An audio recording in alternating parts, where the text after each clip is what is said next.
Hello everybody, welcome to a new episode of Sport Talk. I am your host Evan, and today I'm joined by Zach and Nick, and we got a good football episode for you guys. But before we start, make sure to follow us on Instagram, TikTok, and subscribe to our channel. And today we're going to be talking about Baker getting traded to Carolina, top 10 lists for quarterbacks, wide receivers, and running backs, Jesse Bates, Kyler Murray, and Lamar Jackson's possible extensions, the NCAA Conference Shuffle, and our college football predictions. So we'll get started. First off, with Baker getting traded to Carolina. This happened a couple weeks ago, but there hasn't really been much going on in the NFL, so we thought we'd touch on it for a little bit. But basically, Baker got traded to Carolina for a 5th-round pick, and yeah, he's a Carolina Panther now. And I think, personally, this was a fine trade. I mean, the Panthers literally gave up absolutely nothing to get Baker Mayfield, who's probably going to be their starter, unless Sam Darnold somehow beats him out, which would be pretty embarrassing. But I don't think it's going to be too difficult for him to win that starting job. And plus, I mean, the Browns basically didn't want him, so he's got a new home. I think he'll be all right in Carolina because they got good weapons, and I think he'll fit right in. I like how this worked out. It's kind of blowing up in the Browns' face. I'm enjoying it, really. I am. Yeah, as a Bengals fan. I just think a 5th-round pick, like, the Browns, like, that's just stupid. Like, do you guys think that's a really bad trade on the Browns' part? It's not. It's, considering the circumstances, if you took out all the context of, like, them acquiring Deshaun Watson the way that they did, and the whole Jarvis Landry and acquiring Amari Cooper, that whole situation, it is a really good trade for Carolina. But Cleveland had no leverage in any negotiation. They made it very clear when they acquired Deshaun Watson that they had no plans of moving forward with Baker Mayfield. And he was still on his contract. They couldn't move anything with him. No team wanted to take the salary hit that they would take by acquiring Baker Mayfield. So they were just looking for anything that they could get. It got so bad to the point where they were thinking about just releasing him. Yeah. Just moving on from it. So the fact that they got a 5th-round pick is not the worst-case scenario, but it is still... I think just looking at the deal itself, though, like, you know, like you said, if you take out, like, all the background noise and stuff, the deal in itself seems like a pretty bad deal for the Browns. Yeah, a 5th-round pick is... 100%. So they just gave up their 1st-round pick from, what, 3 years? First overall pick. Yeah, their first... First that's what I meant. Like They gave up their first overall pick from 4 years ago for a 5th-round pick. Yeah. Like... Yeah, if you say it like that, then it's pretty bad. Well, and I mean, also if you say that, like, not last year, but the year before, when he actually, like, played well. Yeah. That's why I think it was a little premature of the Browns to go out and get, you know, Deshaun Watson, because he just took him to the playoffs, and, like, you know, this year he had so many injuries and stuff. So, like, I mean, I think it was a little bit premature. I don't think that segues me to my next point. Baker Mayfield played 90% of this past season on a torn labrum. Exactly. So why is everyone trying to get him out? He's like, I mean, yeah, he didn't have a great season because he's injured. Like, why is everyone immediately trying? He just took him to the playoffs. Like, yeah, you can debate whether Baker's ability and his, like, ceiling was going to be leading the Browns to a Super Bowl based on his size, and his arm strength wasn't elite, and all the other, like, intangibles that come with being a successful quarterback in the NFL level. But he brought an energy and a moxie and a swagger to the Browns that hasn't been felt since they became an NFL team. Yeah, I mean, Baker Mayfield was not going to take him to the Super Bowl. Absolutely not. But, I mean, for them to just even be in, like, playoff conversation is, like, a monumental step forward for them for the first time since, like, the 80s. So I just think it was a little bit premature of them to go out and drop all that money on Deshaun Watson, who might not even play. Yeah. And I just think they treated Baker Mayfield really crappy through this whole situation, too. Yeah. So if I'm Baker Mayfield, I'm absolutely ecstatic to get out of here. And Carolina, like you said, they're not a terrible organization. No, they have good pieces and stuff. And he should step in. He should step in and immediately start. I mean, Sam Darnold isn't. Yeah, well, he's they not even said good. There's going to be a quarterback competition, but that's just because that's just they have talk. Yeah, I mean, say Sam. that. They should get rid of Sam Darnold now. Yeah, because they can't. No team wants him. Well, that's fair. I guess they just cut him or He's something. officially a bust. But then if you cut, like, it'll mess up your salary, right? If you Yeah. cut him, you really can't get rid of him. Yeah. But, I don't know. Yeah. I think that worked out well for Baker Mayfield. I don't know if I agree with the take that Baker Mayfield could not lead them to a Super Bowl. Really? No, I think if I don't know. It's hard because the way that he played in 2020? Yeah, it was 2020. Like they beat the Steelers. I think it was 48-37 in Pittsburgh.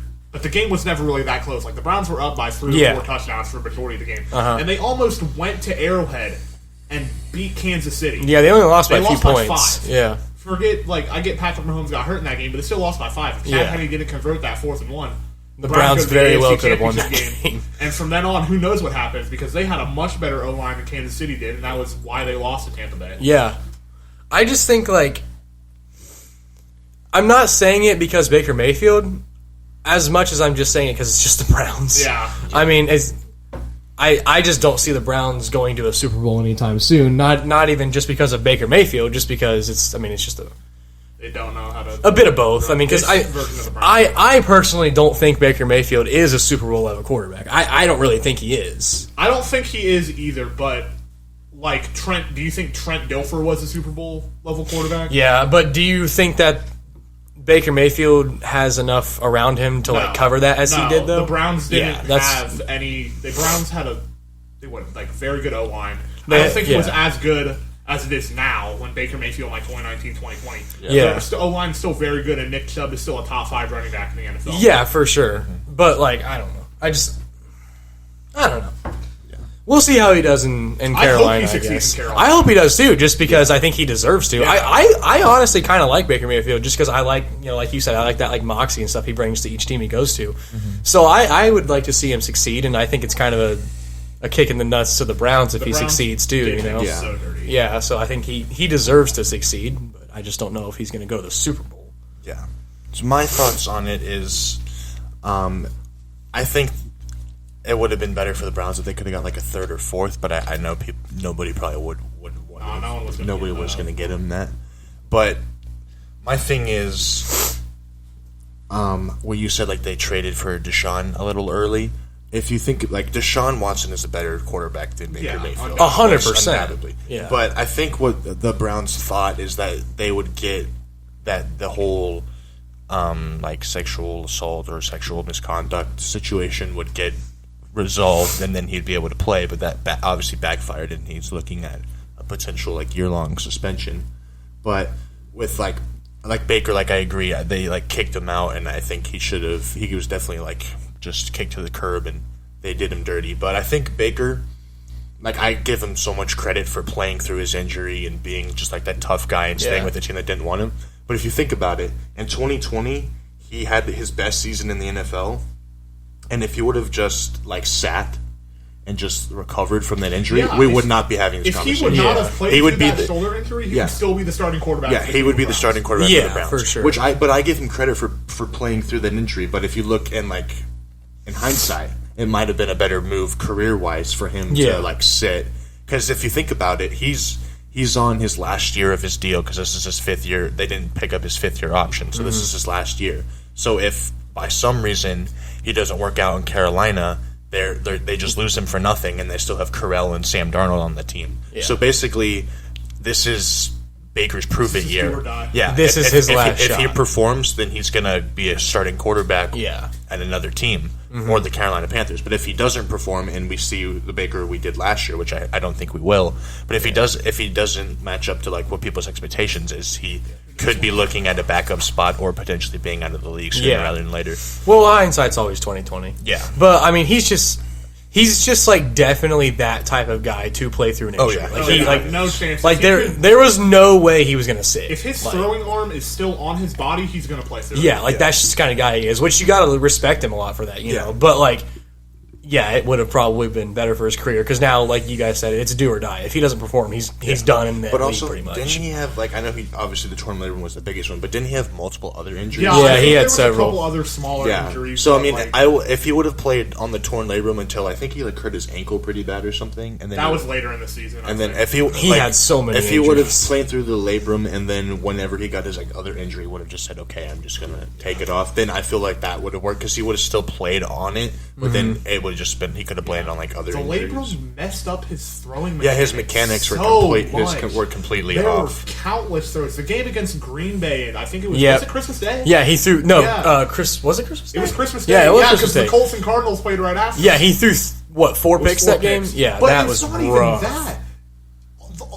There were so many throws throughout the year that the throws were 2 feet behind the receiver or you could just clearly very clearly see something was wrong. Follow through was just not because there. for him I mean an NFL quarterback doesn't play like that. It doesn't matter at any level Super Bowl to backup you don't see that. So you could very clearly see something was wrong. You know? Yeah. He was that's why I'm saying I think it was a little premature for the fan base and the organization to kick him to the curb so fast because it wasn't like he was just playing like this because he's bad. It was very evident that he was injured. Yeah, no, I agree. And he got it fixed now. He's healthy now. So I just think it's kind of not always a guaranteed recover though. Did he get surgery on it? Yeah, he got surgery after the season ended. Okay, that's good. Yeah. More than likely he'll be fine. Yeah, because of his age and because of how long he's been in the league. Because he is 27. He's 27? He's only been in the league for 3 years. This or 4 years. This is his 5th year. Really? Yeah, this is his 5th year. Yeah, he's been in the league for 4 years. He was drafted in 2018. 2018. Yeah, he was okay. 23. He was 23 years old. He played well. Yeah. Okay. Yeah. So, you're right. yeah, he's basically been a tale of playing well and then having a drop Very off. inconsistent. And then, yeah. Because in 2018, he had 27 touchdowns to 14 interceptions, which isn't great, but he won the offensive rookie of the year. Yeah. And then in 2019, he had 22 touchdowns and 21 interceptions, which is really bad. Jeez. And then 2020 was his best season, where he had 26 touchdowns to 8 interceptions. And then this year, with the injuries, he had 17 touchdowns and 13 interceptions. So he's been inconsistent his entire career, but it's always up and down. But he's also shown that he can play. Mm-hmm. So he can definitely play at the NFL. And I mean, he's got we were talking about. He's got Robbie Anderson, DJ Moore, hopefully a healthy CMC. If he's healthy. And then their defense isn't too shabby.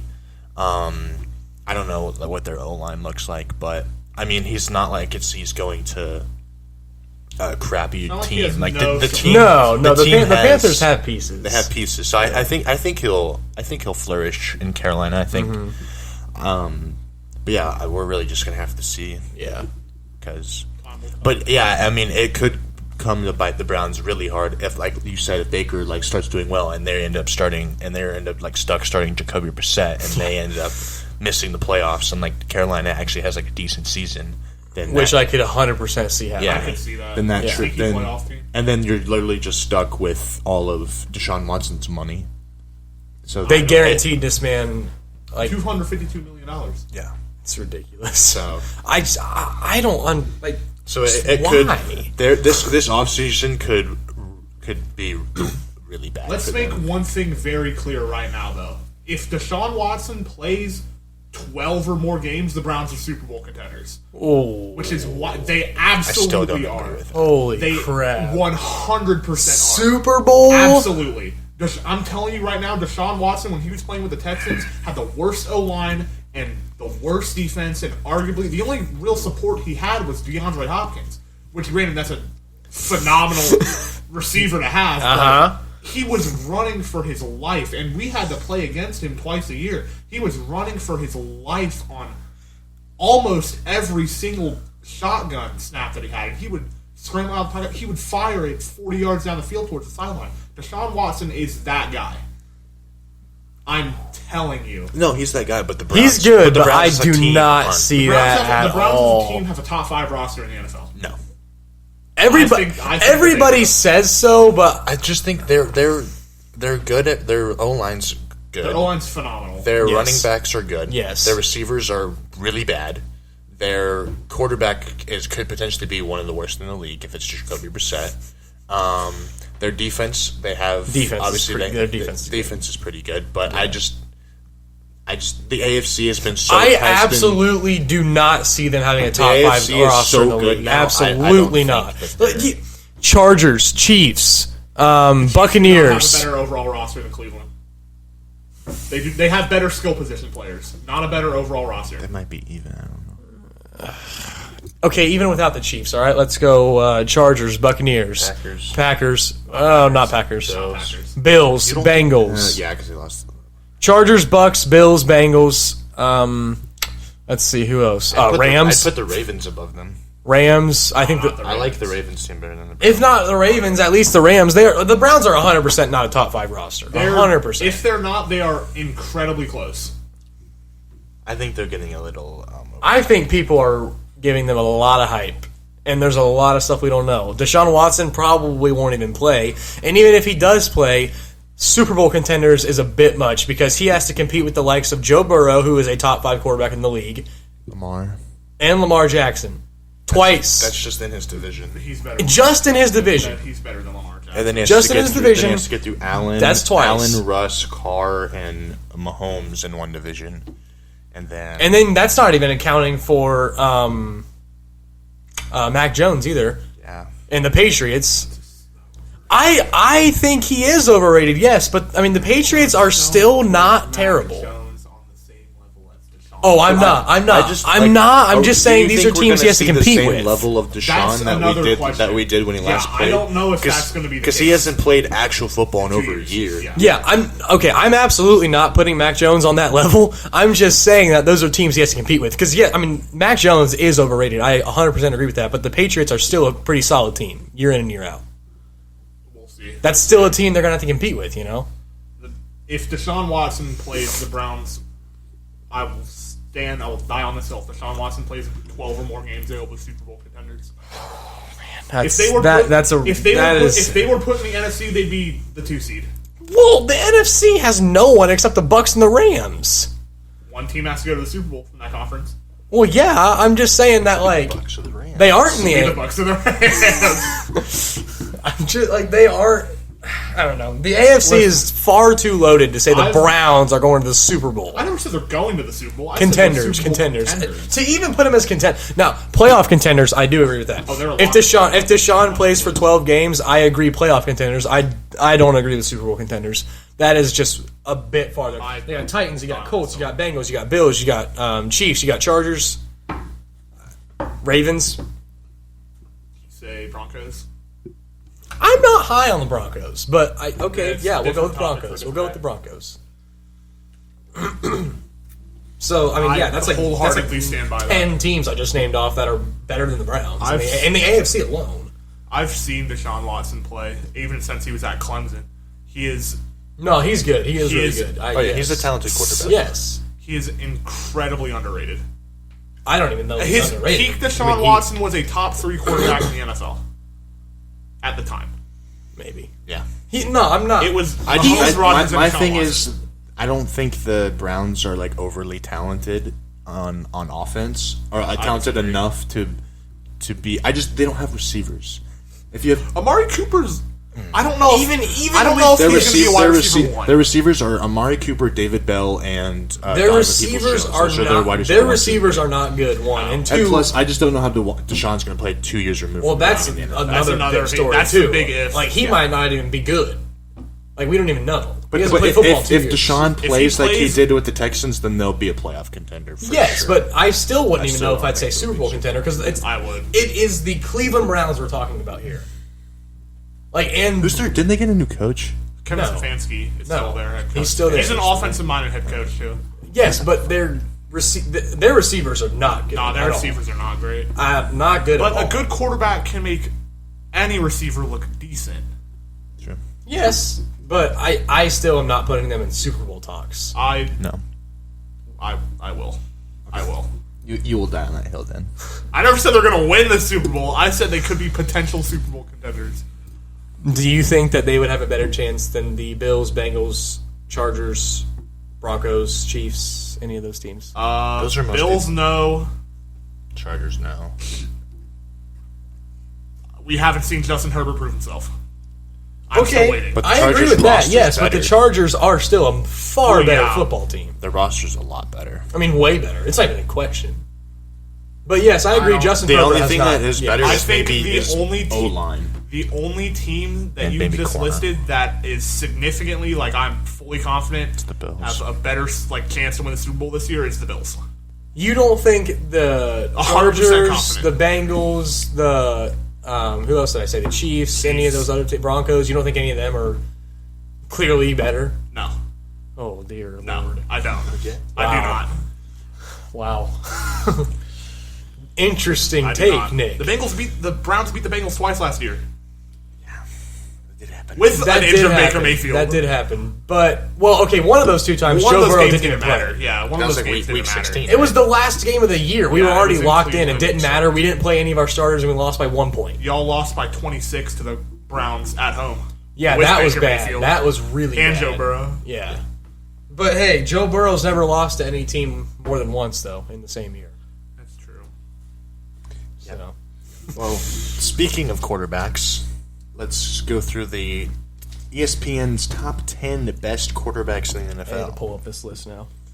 Number 1, Aaron Rodgers. Number 2, Patrick Mahomes. Number 3, Josh Allen. Number 4, Tom Brady. Number 5, Joe Burrow. Number 6, Matthew Stafford. Number 7, Justin Herbert. Number 8, Russell Wilson. Number 9, Deshaun Watson. Number 10, Dak Prescott. Wait a minute, why is Deshaun Watson even on this list?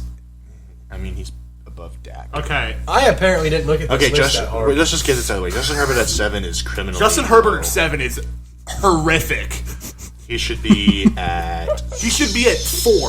Whoa! Should be at 5. Hold on. 6. What? 6. No.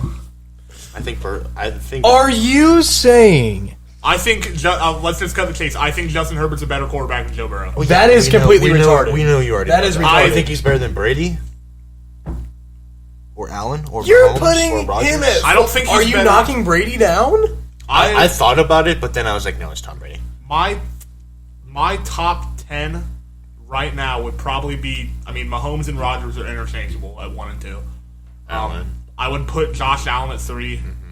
And then you have Herbert, Burrow, Brady. That's not my order. But I would probably have Herbert, Brady, Burrow. That'd be 4, 5, 6.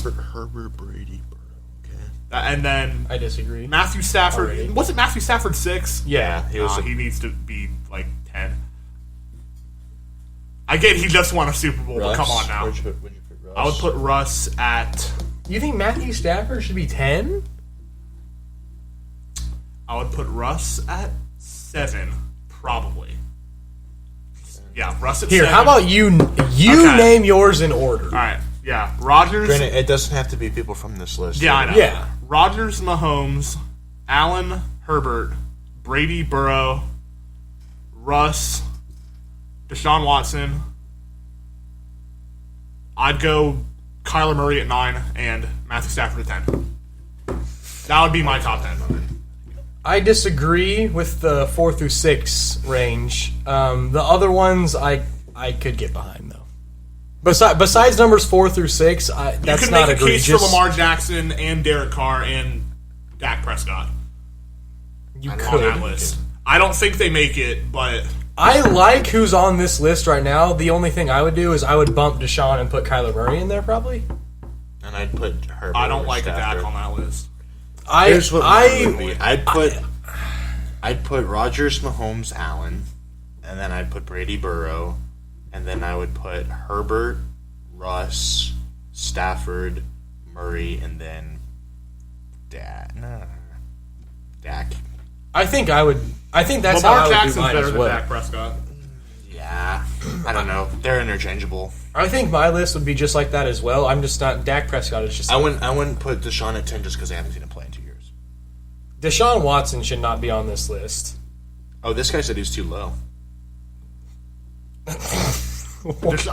If peak Deshaun Watson would be number 4. Well, we aren't talking peak though. We're talking right now, which is why. Yeah, I don't know if they Why are you should put putting- Deshaun Watson on any sort What? of list. Somebody commented how many of these guys are railing their mom's best friend though. Zach Wilson, number 1. Zach Wilson, number 1. Why on 2 through 32 do not matter. Why on God's green earth are you putting Justin Herbert above Tom Brady, though? Justin Herbert's physical. No, like half of the country thinks Herbert's better than Burrow. Those guys are morons, but that's not an egregious take. Now Herbert better than Brady, that's a bit. Herbert better than Brady right now, I don't think is an egregious take.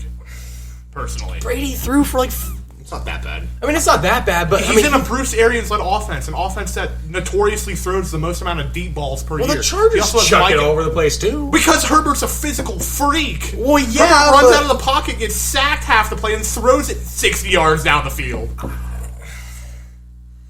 Justin Herbert is arguably a better physical talent than Patrick Mahomes is because of his size.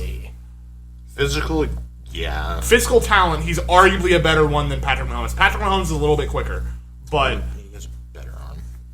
it's debatable. Actually, Mahomes' arm is better. These takes are getting a little egregious now. I mean, Herbert's arm's phenomenal, but he does have a phenomenal arm. Mahomes has literally a cannon on his arm. Yeah. Yeah, I mean, Justin Herbert is insane. He is a Now, if you said Josh Allen and like, Mahomes, then that could He's be a also only been in the conversation. league, 2 years?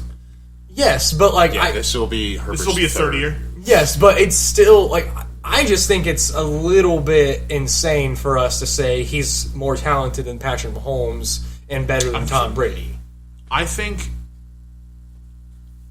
that's a bit much in my opinion. I don't think he's better. I don't think Tom Brady's better than him right now, but you can make a case for it.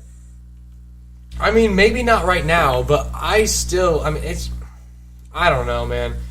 I think you saying he's a better talent than Mahomes is a little bit egregious. I said you can make an argument. You can make an argument. He said he's a better physical talent. I said he's a better physical talent. In terms of Which who I would rather, that. Which is like highway speed. In terms of who I would rather have, I'd rather have Mahomes on my team right now. Mahomes is a Hall of Famer at the age of 26? Yeah. I think he might be 27 or something, 26, 27. Either way. He's already a Hall of Famer at the age of 27. So, I mean, okay, that's good. But I still just I don't know. I mean, you said it 10 minutes ago. I mean, the guy's never proved. He hasn't proved himself. He's never played a playoff game since he's been in the league. Yes, and that's why I can't put. I don't think it's this fault man, of his own though. This man has not played in a playoff game since he's been in the league. Joe Burrow has taken a crap team to the Super Bowl his first full season in the league. It wasn't because of him that they went to the Super Bowl, though. But still, I mean, without him, they don't. He's the catalyst of that entire Without team. him, they don't go there. Okay, well, with you saying that, do you think that Burrow is a lock in the top 5? Quarterbacks right now? Yeah. No. Well, yeah. I think he's. I don't know if he's a lock. Unbiased, I would say yes. I think unbiased as well. I don't think he is a lock. I think he is just outside. Do you think if he has another good year, if Burrow and Herbert have the exact same season again, I'll put Burrow over Herbert. Personally. All right, fine, that's fair. Because any team, I don't want to say any team, but any team at their peak can have a fluke Super Bowl run. I'm not saying that the Bengals Super Bowl run last year was a fluke. I'm just saying that any team in any given year can have a fluke Super Bowl run. The Jaguars were 10 minutes away from reaching the Super Bowl, and then they went back to being garbage in a year and a half. Yeah, it's just because they traded Jalen Ramsey. Yeah, I mean, I don't disagree with you on that. I don't know. I just think I don't know. I just think some of these Herbert arguments are Herbert not being in a playoff game is due to no fault of his own. If you watch the Raiders Chargers game, the only reason they were even in that game was because of Justin Herbert. Yeah, but he should have been in the playoffs. Yes. That game. He will be this year, and we'll see what he does. Yeah. But I'm not even going to say that. You don't think they'll make it this year? I don't know. The AFC West is too loaded. I don't know. The Chargers are my pick to win that. I don't know what will happen. I'm thinking the Chargers. That's another topic for another day, though. I just think because Burrow has playoff experience, that goes a long way, and he brought his team to the Super Bowl in his first full year. Yeah, I mean Herbert might be a better talent. Sure, you can say that, but Joe Burrow's done more in his career than Justin Herbert has. I mean, yeah, it is an undeniable fact. Justin Herbert is taller and he has a better arm. Yes. That is an undeniable. is undeniably yes. More mobile as well. He has better mobility than Joe Burrow does. Probably both have the same. It's close. I think their mobility are about the same. Really. Yeah. Joe Burrow has some pretty good mobility in the pocket. Obviously, I think they're both pretty mobile. I'm not saying Joe Burrow is a slouch. Here's the thing: you have to think this is This is going to be Joe Burrow's first full off season. Because he had COVID, and then he was going back from his recovering from injury. Yeah. He has a quality offensive line. Some people are putting that line in the top 10 right now. We'll see how good. It's a major step up from his line. Yeah. Either way, on paper it is very good, but we will have to see how it gels. Yeah, I that's why I'm agree. just saying quality. It'll get the job done. Yeah. Yeah. And then they returned every single player from basically that was key to that Super Bowl. So I think that Burrow's going to have another phenomenal year. I think Herbert's going to have another phenomenal year. If not, I mean, he could outperform Burrow, but I just think Burrow's playoff experience goes a long way in my book. I think Joe Burrow's going to have a really phenomenal year this year, stat. I think he is going to put up. I think for the majority of their career, Herbert and Burrow will literally be here. I agree. They'll be either five or they'll be like one. Manning and Brady 2.0. No, Mahomes is better than both. But you really can't go wrong with both. They're both great players. Yeah. I mean, They're both. It's just personal opinion. The Bengals really, and Chargers should be perennial Super Bowl contenders for the next decade. Yeah. The Bengals and the Chargers are basically. I mean, it is like that. It is like Brady and Manning. I mean, that's kind of what it's going to be like. Factor in Patrick Mahomes and Josh Allen, though. Yeah. Well, I mean, we have two. We have two of those. I mean, we have two Brady and Allen and Mahomes are already going at it. I know, that's what I'm saying. And now, so far the Chargers and the Bengals have only met one time, and the Chargers won, obviously, but that was during the Bengals slouch of the season. They were sucking during that part of the year. If the Bengals make it to the AFC Championship and they play the Chargers, that would be such a great game. That would be a great game. That would be a good game. But I just think that Joe Burrow has not even had a full offseason yet. Justin Herbert's had two, and they're still. I mean, Joe Burrow has still outperformed him. Justin Herbert didn't start right away year one, did he? Yeah, he did.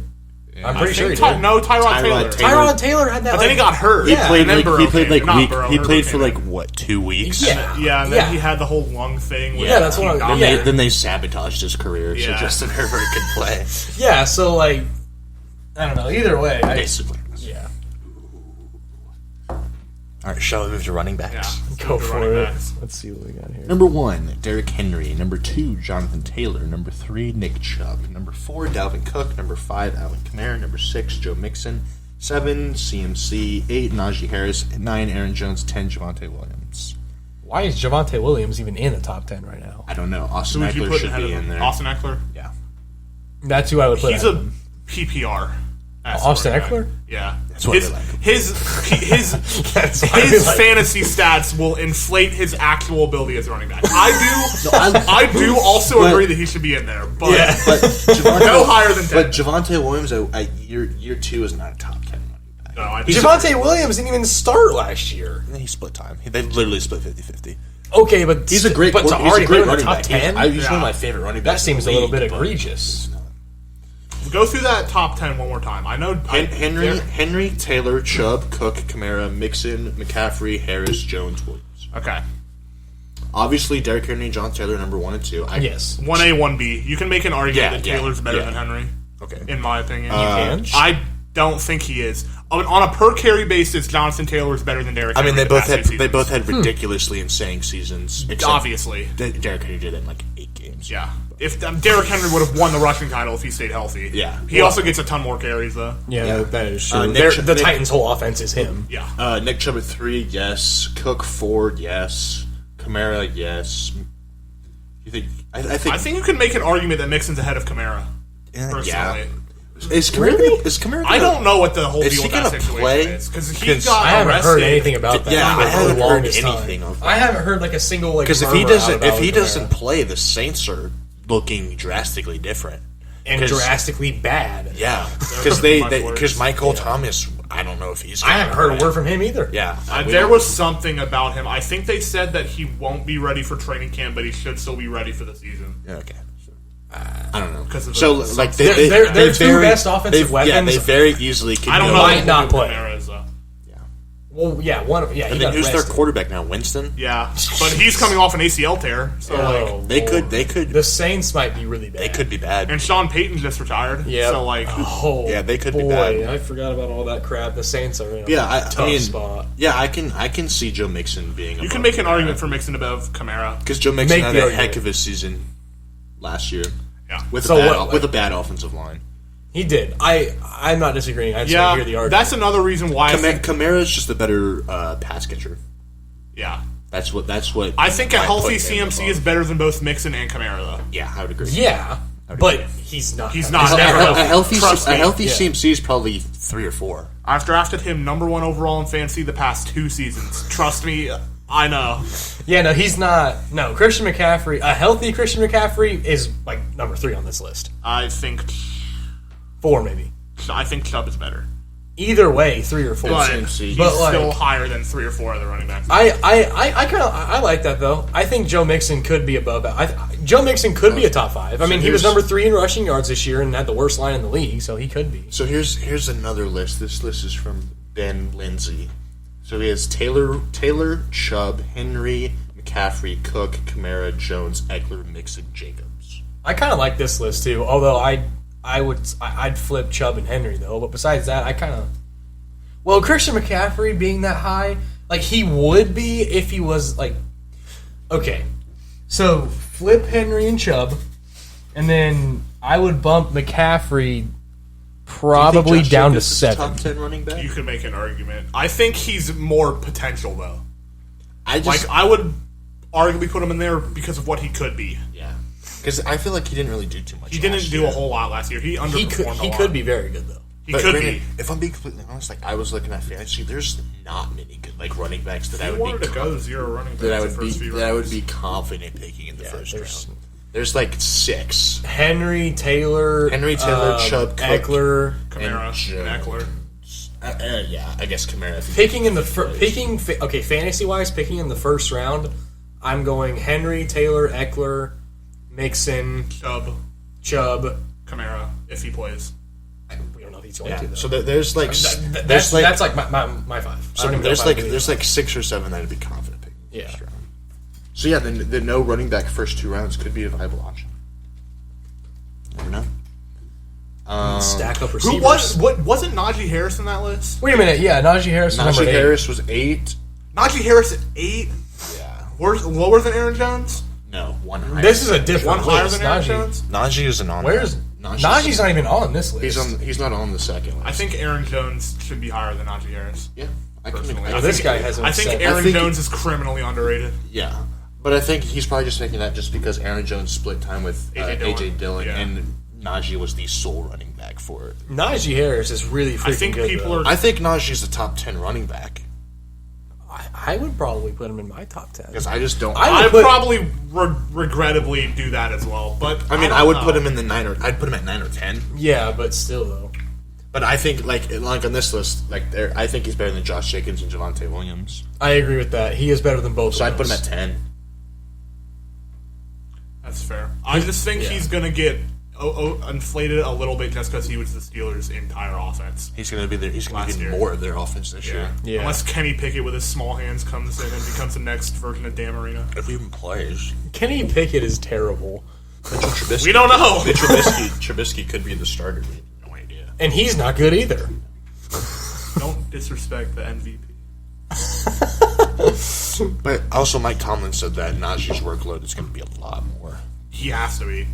He's, think they also he's their best offensive weapon by far. I think they also said they're going to try to get him in some passing situations. As they should.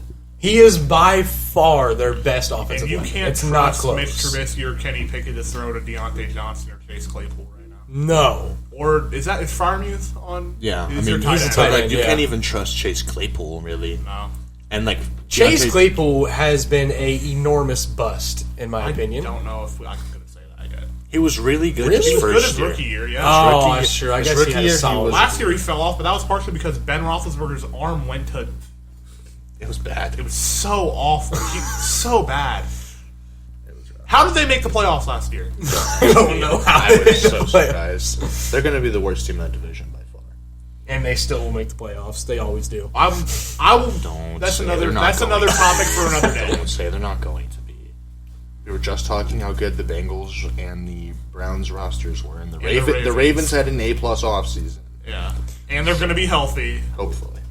So, not hopefully. Hey, it is possible that entire division can make the playoffs. I don't think the Steelers. I'm not saying that's gonna. I'm saying theoretically that is possible. Not even for, not the AFC North, just like any division. It is possible for an entire division to make the playoffs. Yeah.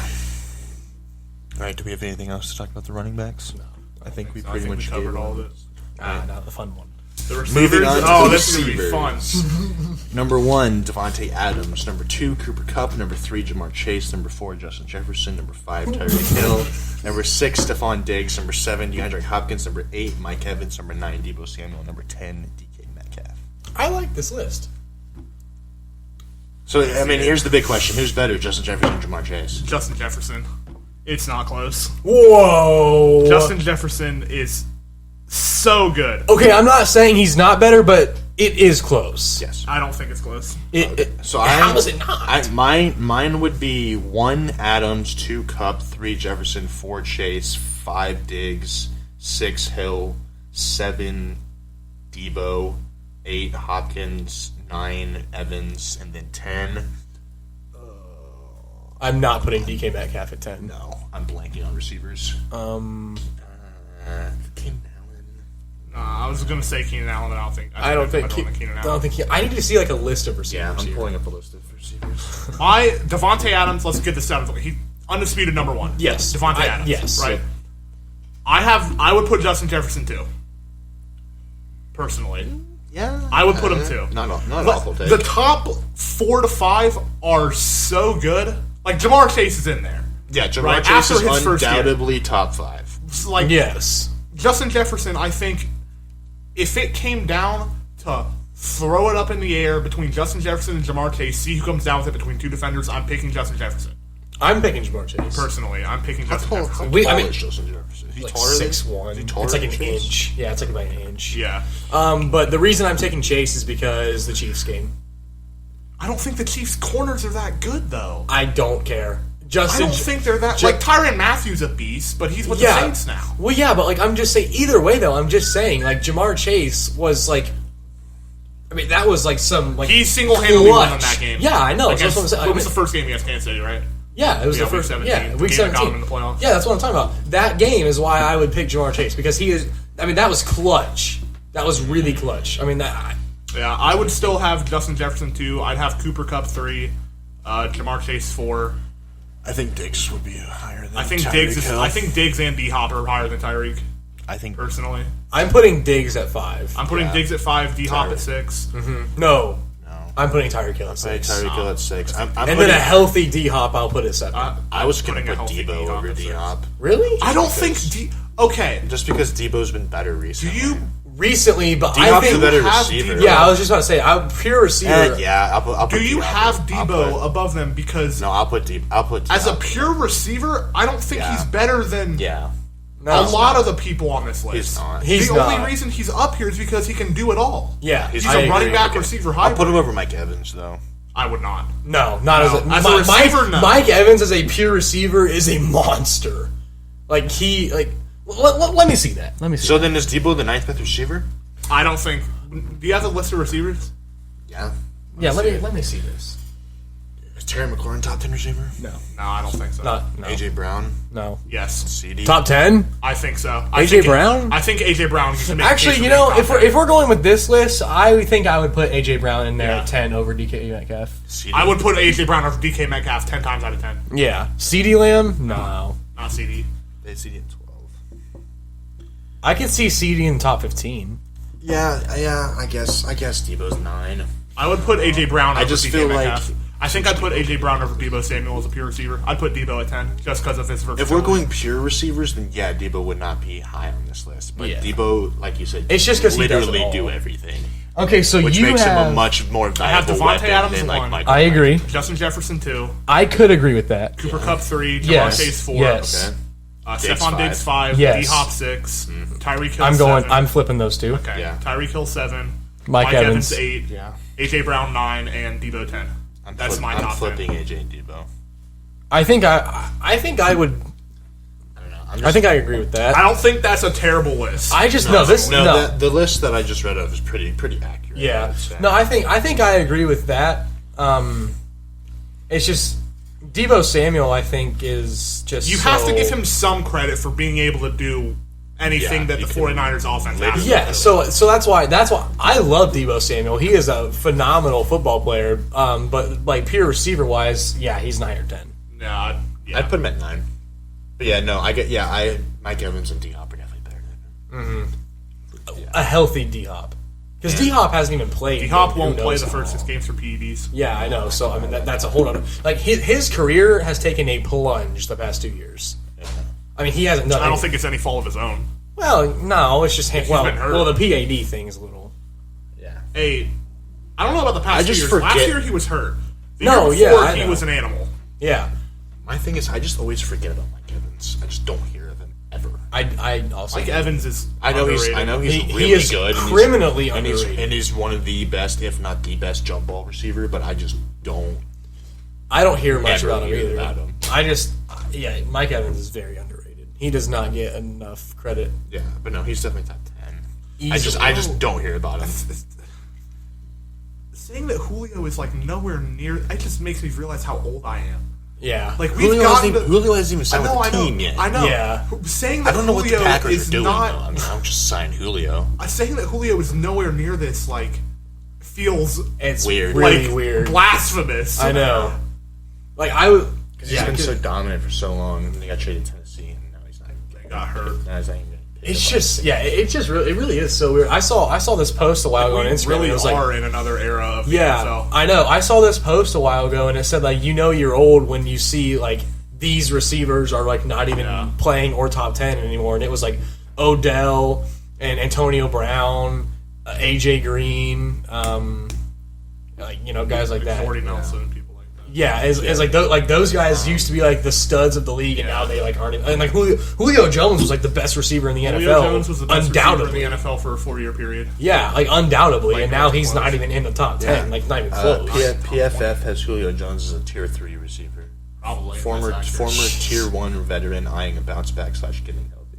Yeah, they have him ranked. Just crazy. They have him ranked as the 20th best receiver in the league. Yeah, how is he not signed with a team?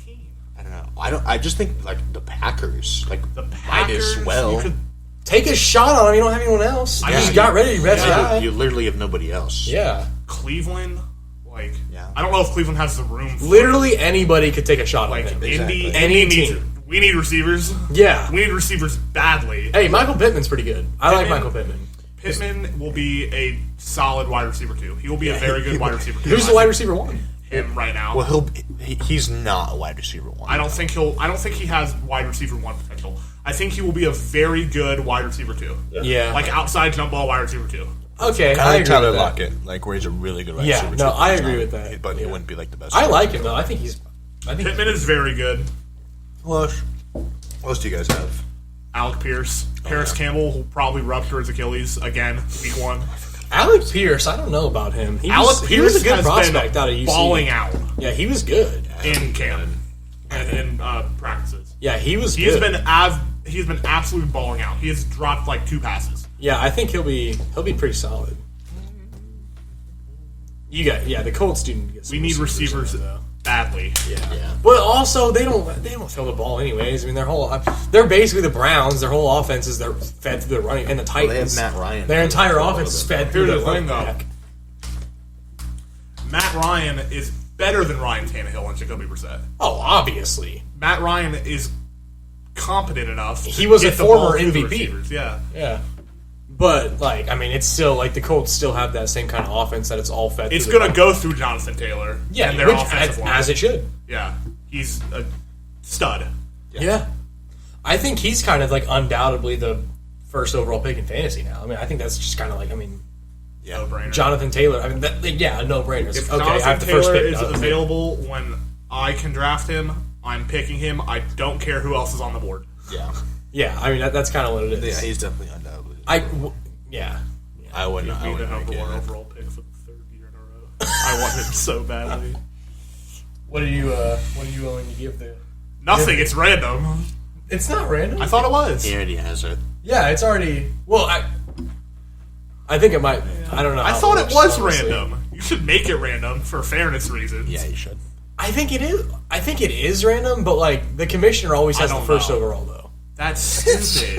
You had that last year. That doesn't change the fact that it's not dumb. Yeah, I don't know. We were talking about some top quarterbacks, and there were some top quarterbacks that do not have contract extensions yet. That being Lamar Jackson and Kyler Murray. Kyler Murray, Two main ones, yeah, Kyler Murray would probably get his in the next couple of weeks, but Lamar has been pretty stagnant about getting one. And and he's been pretty getting adamant one. on social media about getting one. So Why are they not re-signing him? I don't know. I couldn't answer that. I don't know. He's definitely worth one. Yeah, I would say so. Yeah, I don't Maybe know. they're just trying to drag it out. I don't know. I don't know, because at any point, I was thinking about this. At any point in NFL history, there's been like 25 to 30% of the league of quarterbacks that you would be like, okay, they're worth like a max or almost max extension, right? I think we're at a period in the NFL where there's so much young talent at the quarterback position, like more so than any other period in NFL history. And I don't know if managers and owners have really grasped that.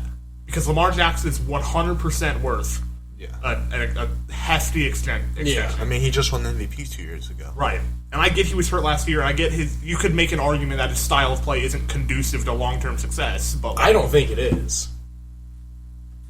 But either way, He hasn't even. they re-sign him now. yeah, in the better 3 than the years other he's options. been healthy, he's led him to the playoffs every year. Yeah. I don't know what He they're would have doing. led him to the playoffs last year if he didn't get hurt.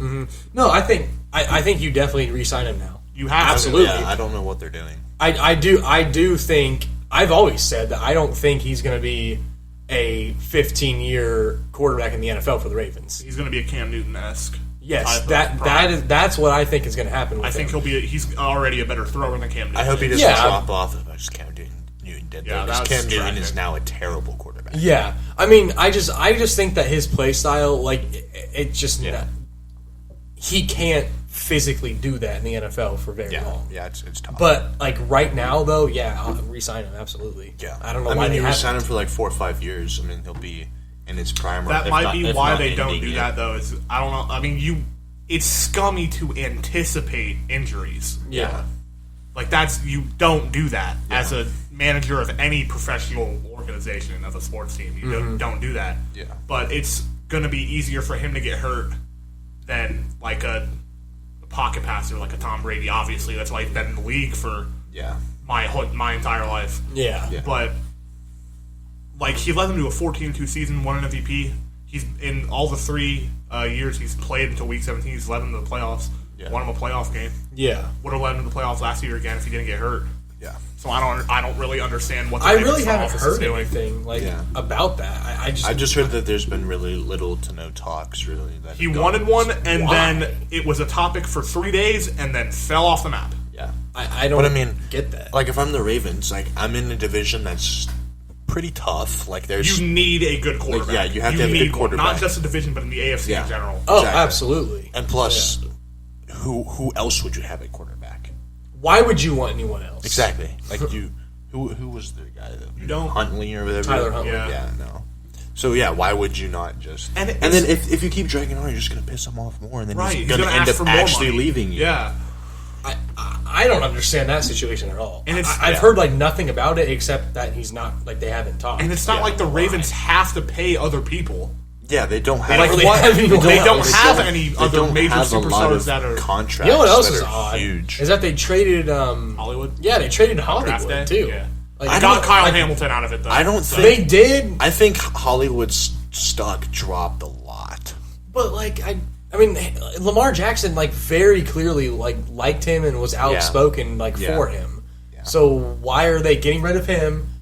Like his wide receiver one, and now not even talking to him about I'm an not that extension. opposed to it. Yeah, I wasn't that opposed opposed to it, but I do get what you're saying. That, Yeah, that it's he just was weird. like Lamar's number one, and then Yeah. you're just going to shut them off. But like you said, they got Kyle Hamilton. They nailed the draft. Yeah. So. Oh, they had a spectacular. Did they get Linderbaum or Hamilton? I think they got Linderbaum. They got both. I know they got Hamilton first. Okay, so they got Linderbaum off the trade because they got the Cardinals' first round pick for Hollywood. Yes. They don't trade for time. Highway robbery. Linderbaum's a Bengal. That's just Another conversation. But yeah, I mean, we can say the same for Kyler. Why hasn't there been one yet there? But they're at least they're making progress. Yeah, I think there will be one at some point soon. They said they could get it done before training camp. If you do think about it, both of these quarterbacks were injured for parts of this season, and maybe that might be, like you kind of said, like you don't want to anticipate injury, but they both kind of have similar. I don't think Kyler Murray's style of play. Kyler Murray is far different than Lamar Jackson. If we're talking about that, far different, but I don't think they don't run him like they do. Murray Lamar. does not. No, but Murray has the capability to. Yeah. 100%. Well, yeah, but like their offense doesn't do that, so I don't know why they would be expecting an injury. Like with Lamar, okay, I can kind of see that because that's just how you run him. But my thing with Kyler Murray is he hasn't led them to nearly as much success yet as Lamar Jackson has. Yeah. I don't think that's Kyler Murray's fault, though. No. I don't think Cliff Kingsbury's a good head coach. Yeah, he's not as good as people thought he was going to be. I thought he was going to be pretty good, but yeah, I agree with that. But I mean, you also have to think like the quarterback. Like if you have a franchise quarterback, then you're ride with him. You're looking good. Yeah. you know, like you can easily. You're not easily, but you can easier put players around him. Yeah. So players are going to want to come to your team if you have a star quarterback that can lead you to exactly. a So semblance of playoffs. Might as well just lock him up. And the Cardinals started out 8-0 this year. Yeah, and then they lost to the Packers and fell off a cliff. Yeah, but either way, McCoy is our quarterback. But either way, Kyler Murray was hot, and he's shown that he is a good quarterback. So why are they not I thought resigning he'd have him an MVP by now. Kyler Murray? Yeah. Nah. I thought once D-Hop got there that he was going to explode, but that didn't happen. I like him. I like him too. Kyler Murray's very good. I think he's good. Yeah, but I thought he'd be an MVP caliber quarterback once he got D-Hop because he had one of the best receivers in the league, and I thought they were just going to go nuts, but none of them have really stayed healthy. Yeah. I still think Kyler's a great quarterback. Like I'd put him in the top 10. Yeah, he's a top 10 quarterback. I think that extension will for sure happen. Yeah. Like, I think both of them will get extended. I just don't understand why it hasn't happened yet. Yeah. I mean, I'm like Kyler, like you said, he's probably going to get into my training camp more likely. But I'm just questioning the Ravens why they're not why they immediately. Yeah, the Ravens is the one that I'm questioning. Unless they offered him something and Lamar just said I don't think they did though. Unless Lamar just said this isn't enough, which could I don't know. And my big thing is the Ravens don't really have anyone to pay. Yeah, they don't. All their superstar defensive players. Their best players are their linemen. Old or besides rookies. Lamar. Yeah. Like Jake, who are they going to pay right now? Apart from Lamar.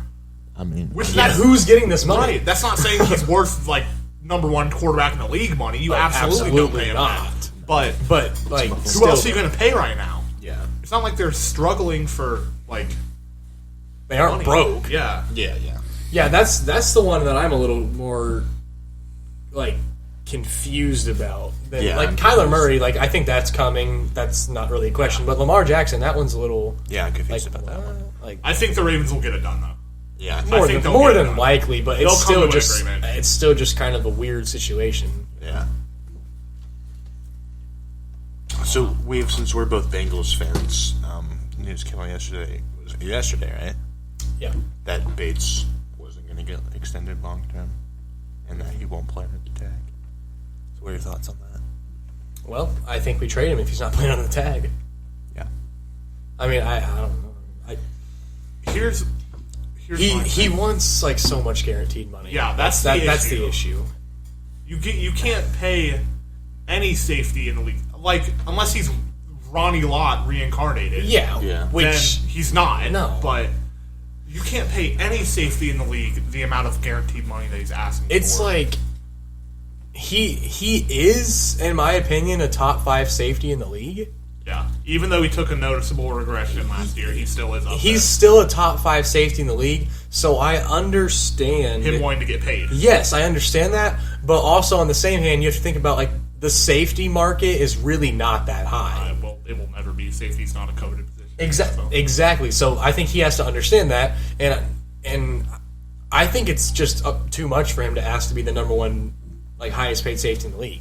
I think that's a little I mean, it's slightly obscene. Yeah, it's slightly obscene. What are the contracts, though, of other safeties in the league? Ncaa Fitzpatrick is the highest paid safety in the league, and his contract is like $73 million. That's a lot of money. Pay a safety, that's a lot of money. Yeah, but like... So, yeah, Ncaa is the highest, and then it's Jamal, then Harrison Smith. I'm looking at what they're... Yeah. So, yeah, Jesse Bates is currently the 10th highest paid by safety. But, like... What's Minkah's contract? How much is he getting paid per year? I'm looking. Oh, I don't know. $73 million in and of itself is a lot of money, but if it's over like... 18.2. So he agreed to a 4-year, $73 million deal, and he received $36 million guaranteed with a $17.5 million signing bonus. So half of it's guaranteed. Yeah, so Bates is probably going to, like, roughly, if he wants to be the highest paid safety in the league, it'd be like, what, 80 mil? Yeah, and he's going to want probably 40 or 50 guaranteed. 40, 50 mil guaranteed. Mm-hmm. But here's, to your point, Weave, like, if he wants to get paid as top safety money, and we want to trade him as a top safety, Jamal Adams is currently the second highest paid safety, and I don't think he's not the second best safety. No. But the Jets traded him for a 4th round pick, a first, a third, and another first. 2 firsts, a third, and a fourth. Yeah. So if the Bengals can get anything close to that, I think 100% worth that trade. I think they might be able to get a first, maybe, or a second. I think they'll be able to get a first and a third.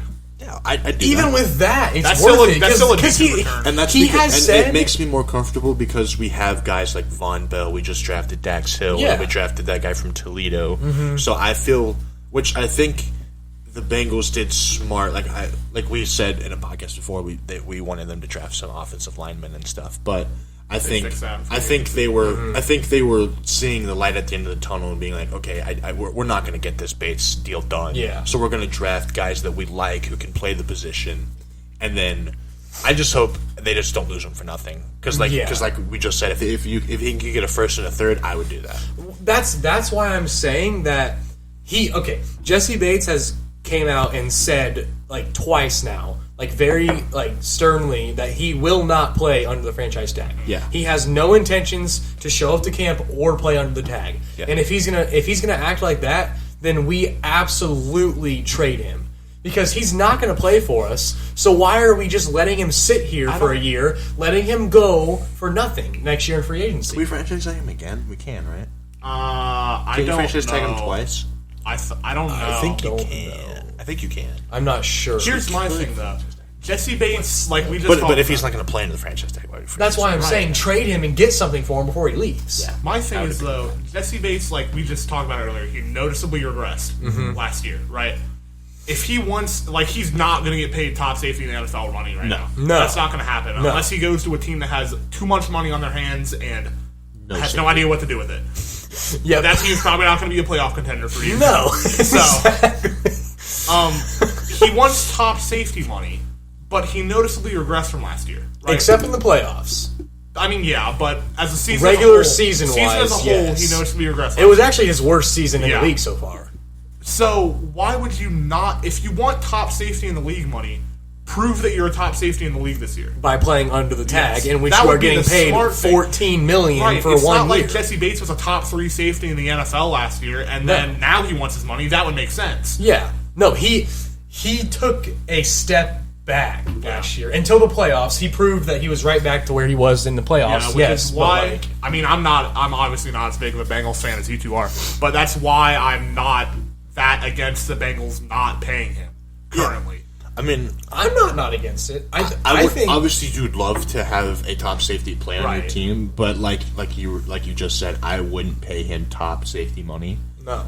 So if I were the Bengals general manager, I'd do what we've said and just trade him. Like if he doesn't want to be on my team, fine. I'll trade you for assets. Exactly. And then like we were talking about earlier, that could give you more flexibility to re-sign Burrow, Higgins, exactly. those guys. That's exactly what I think the Bengals should do.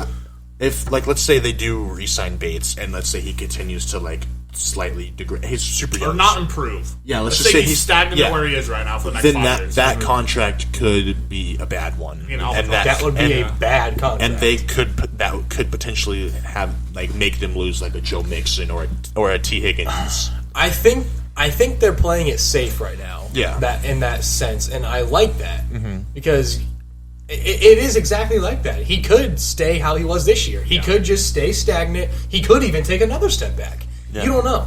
And so for me to pay him the best, the most.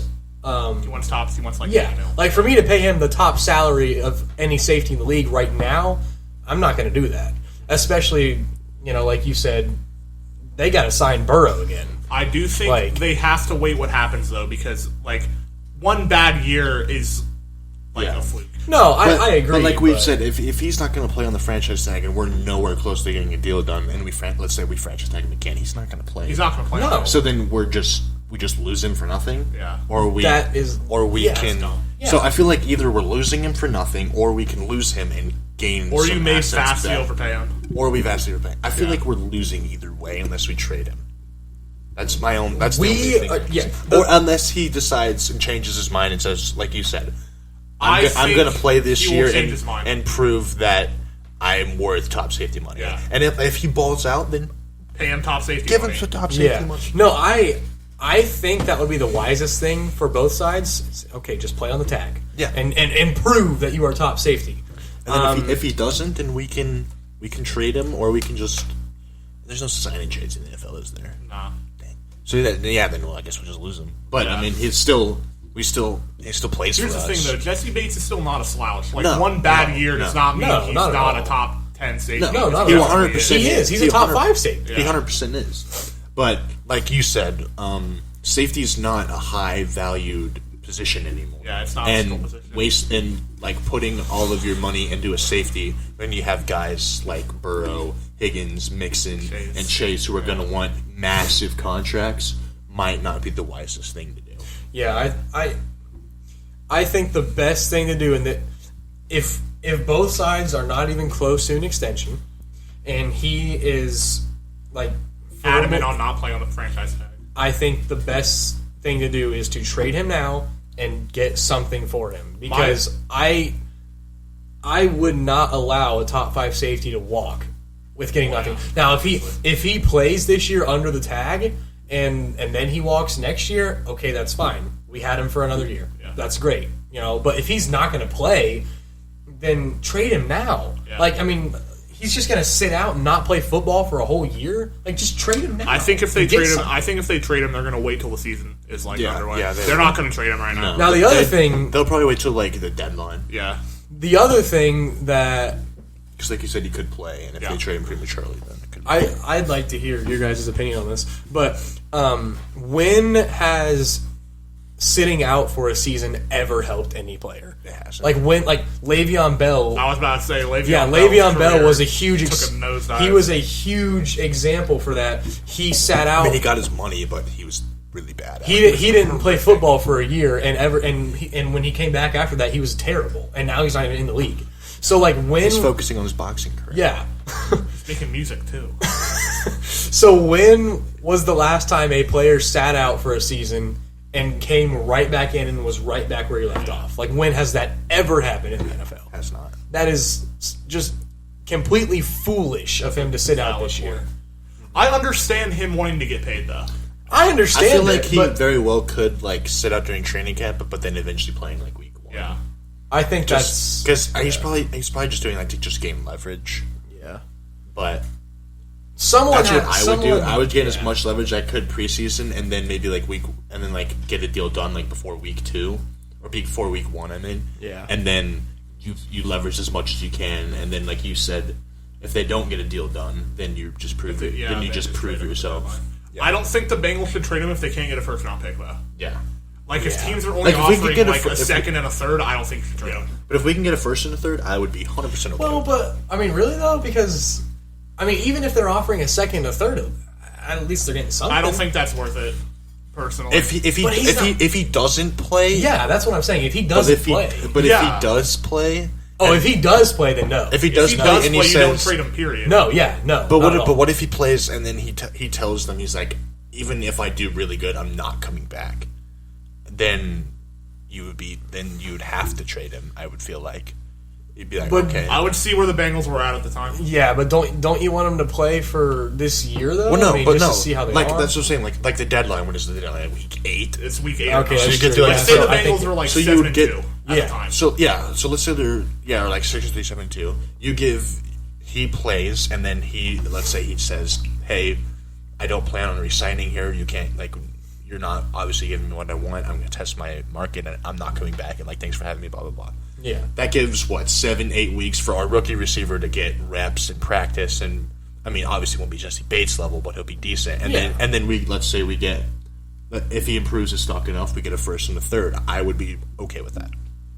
That'd be best case scenario, I think. I can see that. I mean, best case scenario would be him playing and we re-sign him for a long extension. But if we can't do that, I think that would be best case scenario. I think I would be okay with that.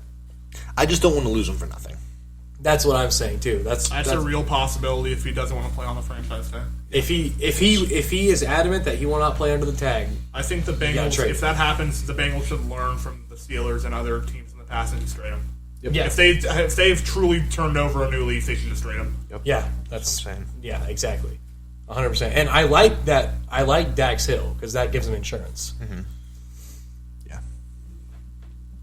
So that's all we have for the NFL because there really hasn't been we're in that little a period whole lot happening. The dead period. Trading camp is almost here. Yeah, once It's training camp's happening, there'll be more to talk about for sure.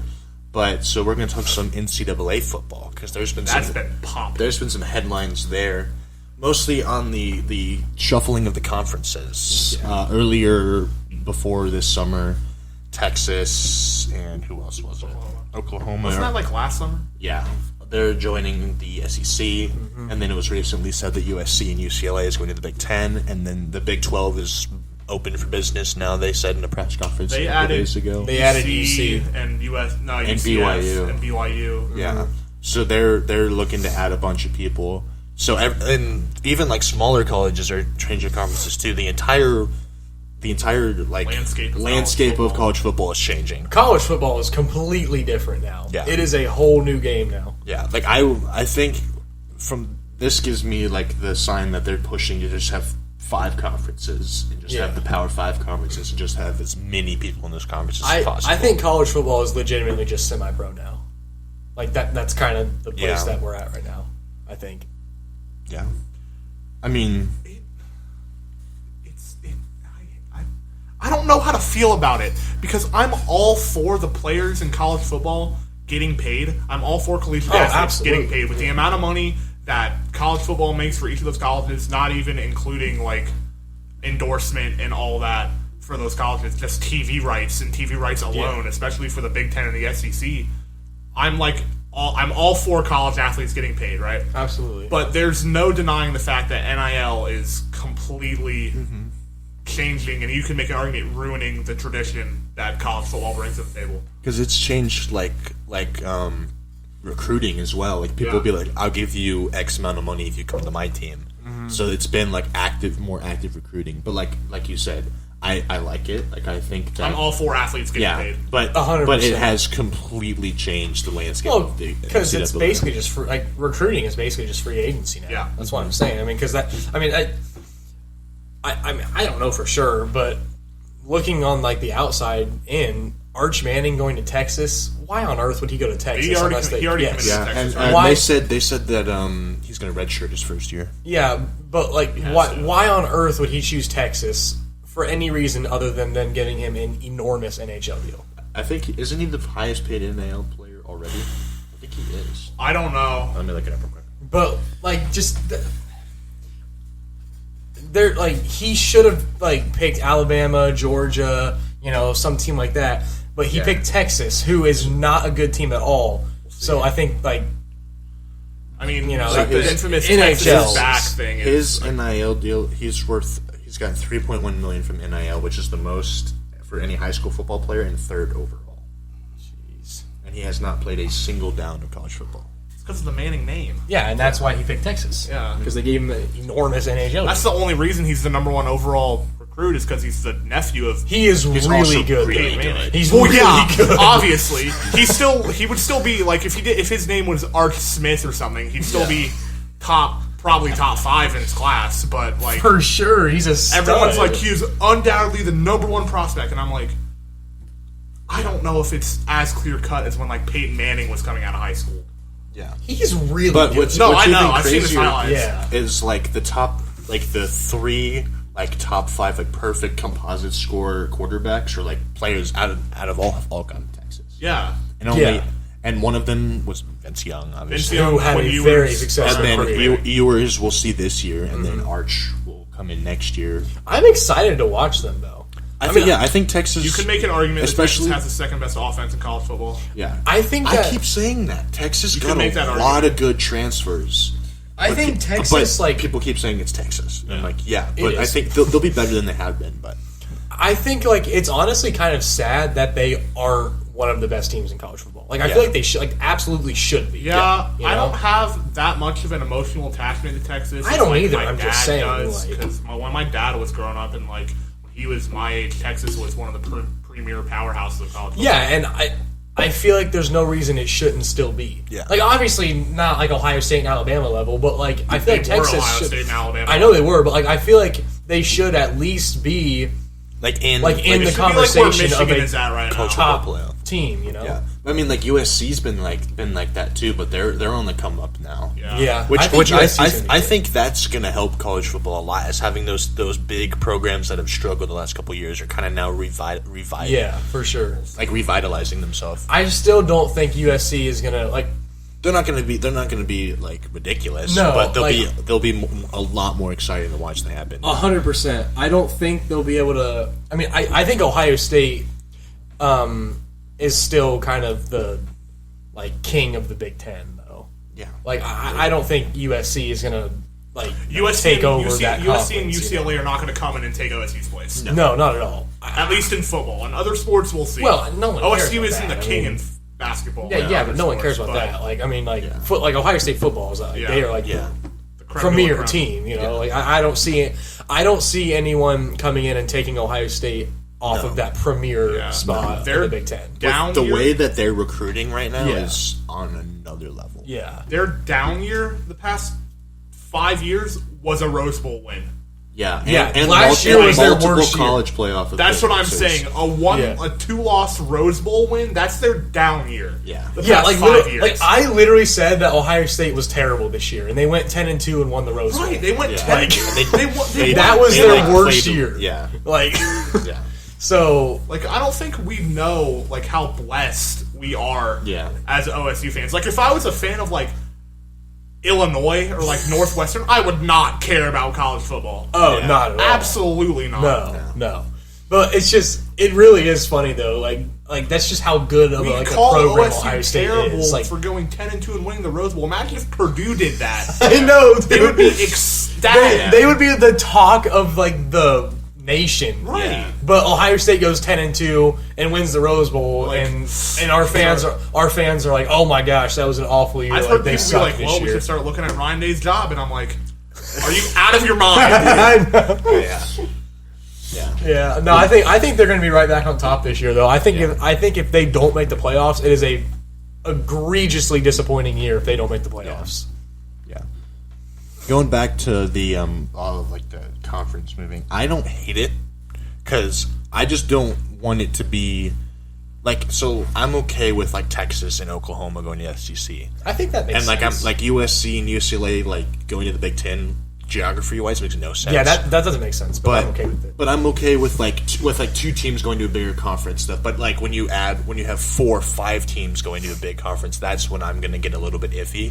But I do enjoy making like the conference games more exciting because like Bama, they play the SEC, roll through them. Ohio State, they play the Big Ten. Other than either them just flat out not showing up in one game, and then Michigan this past year, they've rolled through the Big Ten. Yeah. So I do 4 think. conference titles in a row. Yeah. So I do think adding some competition into the conferences is going to be a lot more exciting for college football, but it's also going to destroy like those non-Power 5 schools. Yeah, that's what I'm kind of concerned about. Like it's with going this. to hurt them more than I feel like anybody else. Yeah, because those smaller D1 schools are really in trouble because 'cause they're like- they would never be able to compete in a Power 5 conference, but No. they'd have to do something that like kinda UC's like that UC's done, where they were not in the Power 5, and then they've built such a great program there that now they're joining the Big 12. Yeah, but that's like tough to do. that doesn't happen every day. Like they have a great coach in Luke Fickell, and plus they just They made the playoff last year. exactly, and they had the best team they've ever had. Yeah, they had, so that awarded them with the Big 12 thing, but like that's hard to do. I think UC joining the Big 12 makes 100 like that makes sense. Yeah. Like that's totally cool. Yeah. But I agree with what you said. I think for the smaller teams that were like UC at one point, in order for them to compete with like the changing of the conferences and stuff, they're gonna have like all of them are gonna have to have that sort of rise, and that's just not gonna happen because that normally never happens in college football. But I think what it ultimately comes down to is college football is a business, and for marketing at a marketing standpoint, having all of like the best teams in 5 different conferences for like just like media is huge. Yeah, for sure. I don't know if I necessarily am a fan of it, but it's inevitable. Yeah, it was, with the introduction of NIL and the amount of money that college football has made for all the networks it's been a part of has been obscene. It has skyrocketed the past, 10, 15 years. Yeah. It is absolutely... It was already, one of their biggest money makers, but it has gone to a completely, other level. Like, people watch it more than the NFL sometimes. Yeah. Which is shocking. Yeah. No, for sure. It is inevitable. Yeah. Conference wise, it's kind of, I don't know, it's kind of cool. I mean, I don't absolutely hate it. No, I'm still going to watch college football. Yeah, I'm still for sure. No, like that. I really don't. They might just need to rename them, because the Big 10's like the Big 16 now or something like that. That's the only thing that's going to be kind of weird about it, is that we're going to have these conferences that are just gigantic, that have so many teams. You're going to have USC playing it in Columbus or Ann Arbor in November, and it's like. Yeah, like that. This should not be happening. A Southern California team is gonna have to fly across the nation. Or you'll have Purdue playing in UCLA in October. USC and it's UCLA joining the Big Ten was probably the weirdest for me. But Oklahoma and SEC, I'm completely fine with. Well, Oklahoma and Texas being in the SEC, it makes perfect sense. Yeah. Those are that's two. What I'm saying. Geography wise, USC and UCLA being in the Big Ten is really weird. Yeah, like the SEC, that's the Southeastern Conference, obviously. So Texas and Oklahoma being in that, it makes perfectly logical sense. Yeah, like you said, it would be weird seeing Purdue, Nebraska, Wisconsin, going to Los Angeles. Going to LA and playing. It's just that's my only thing is. And let's keep it clear. The Big Ten's not stopping with USC and UCLA. No, no chance. They're going to add more Pac-12 teams. I think it's just weird. Though. I mean, the ACC and the Pac-12 could potentially disassemble. Yeah, that's a very big possibility. I don't think the ACC will. Personally. I think the SEC could just consume the ACC. The SEC could consume everybody. The SEC's not going to take all the teams in the ACC though. But they could, and it would make sense. Hypothetically, they could, and it would make the SEC is by far the biggest conference. Yeah. In football. The ACC in is football, crap. it is. The ACC is crap in football. I mean, we're talking about college football, right? Yeah. I mean, the ACC is crap. This is a college football. College basketball, the ACC is one of the best. College basketball is a different story. Yeah, no, for sure. Yeah. That's why we're talking about football. That's why I don't think the SEC will consume the ACC. Yeah, that makes sense. Because college basketball-wise, it's the best conference. ACC is an absolute juggernaut. Yeah. What's interesting to me is how much movement the Big 12 is making and how little the Pac-12 is making. I think the Pac-12 has accepted the fact that they're... But the Pac-12... no one cares the about Pac-12 the Pac-12 for years has been the top guy to the Big Ten in the SEC. So you would think... They used to be premier. Yeah, you would think that they would be the ones trying to get all these teams, but they've done nothing. They just don't even care. Yeah. But because the Big 12, they've been okay. I mean, they've been okay, but they haven't really been great. The Pac-12 has been more premier than the Big 12 because the Pac-12 in the early to mid 2000s had USC, who was one of the best teams in the biggest country. reason for the Pac-12. And then Oregon had their Oregon run. had a really good run too. Their biggest reason for the Pac-12. I'm not going to say not caring, but the biggest reason for them not pushing to add more teams is because the giants of the conference in USC, Oregon, UCLA, they just fell off. Yeah, they just fell off. And they left. Yeah. I mean, USC was their premier team for the longest time, and they left the conference. I'm saying, like, it was obvious the Pac-12 needed to do something. Yeah. Once Oklahoma and Texas joined the SEC, it was obvious that the Pac-12, I think the only conference that wouldn't need to do anything was the Big Ten, because of all the brands that they have. Mm-hmm. But it was obvious, like, the Pac-12, Big 12, even the ACC, they had to do something. Mm-hmm. But I think the reason that the Pac-12 didn't was because, like, it was obvious that USC, Oregon, UCLA were not the programs that they were 10, not even Oregon but USC like 10, 15 years ago. Yeah. Well, the Pac-12, I guess, still technically can do stuff, but I feel like all of the major, I don't think it's all of them, all the major teams have set plans. Yeah, like the only teams that are left in the Pac-12 besides Oregon are really just kind of nobodies. Yeah, it's Washington, Washington State. Yeah, Washington State, Arizona State. Yeah, like those. I mean, those are like the only competent football programs are Oregon, Washington, maybe. I mean, they made a playoff a few years ago. Every now and then. Yeah. And that's about it. Utah. Okay, Utah. We forgot about Utah. No, they had one good year, but other than that, they've not really done anything. This year, Utah will be ridiculous. You think so? Yes. You think this last season kind of started them getting better? They're returning almost everyone. They'll be the best team in the Pac-12. Yeah, they should be. Yeah. Them or USC. USC. I think Utah will be better than USC. Really? Yeah. I mean, USC. I think it's going to take some time. I think USC got just a lot of good players. Yeah. It might take a year or two until they get to that point, but I think Lincoln Riley's the head coach of the USC right now. Yeah. I like him. I think he's good. Someone wrote an article that the Big 12 and Pac-12 could just merge together. I could see that. I think that's reasonable. I don't think that they will, just because I think the commissioner of the Big 12 and the Pac-12 are not going to like. They've talked before and they're talking again. I don't know. I think they. I feel like if they were, the Pac-12 would not. That would be opposed to it.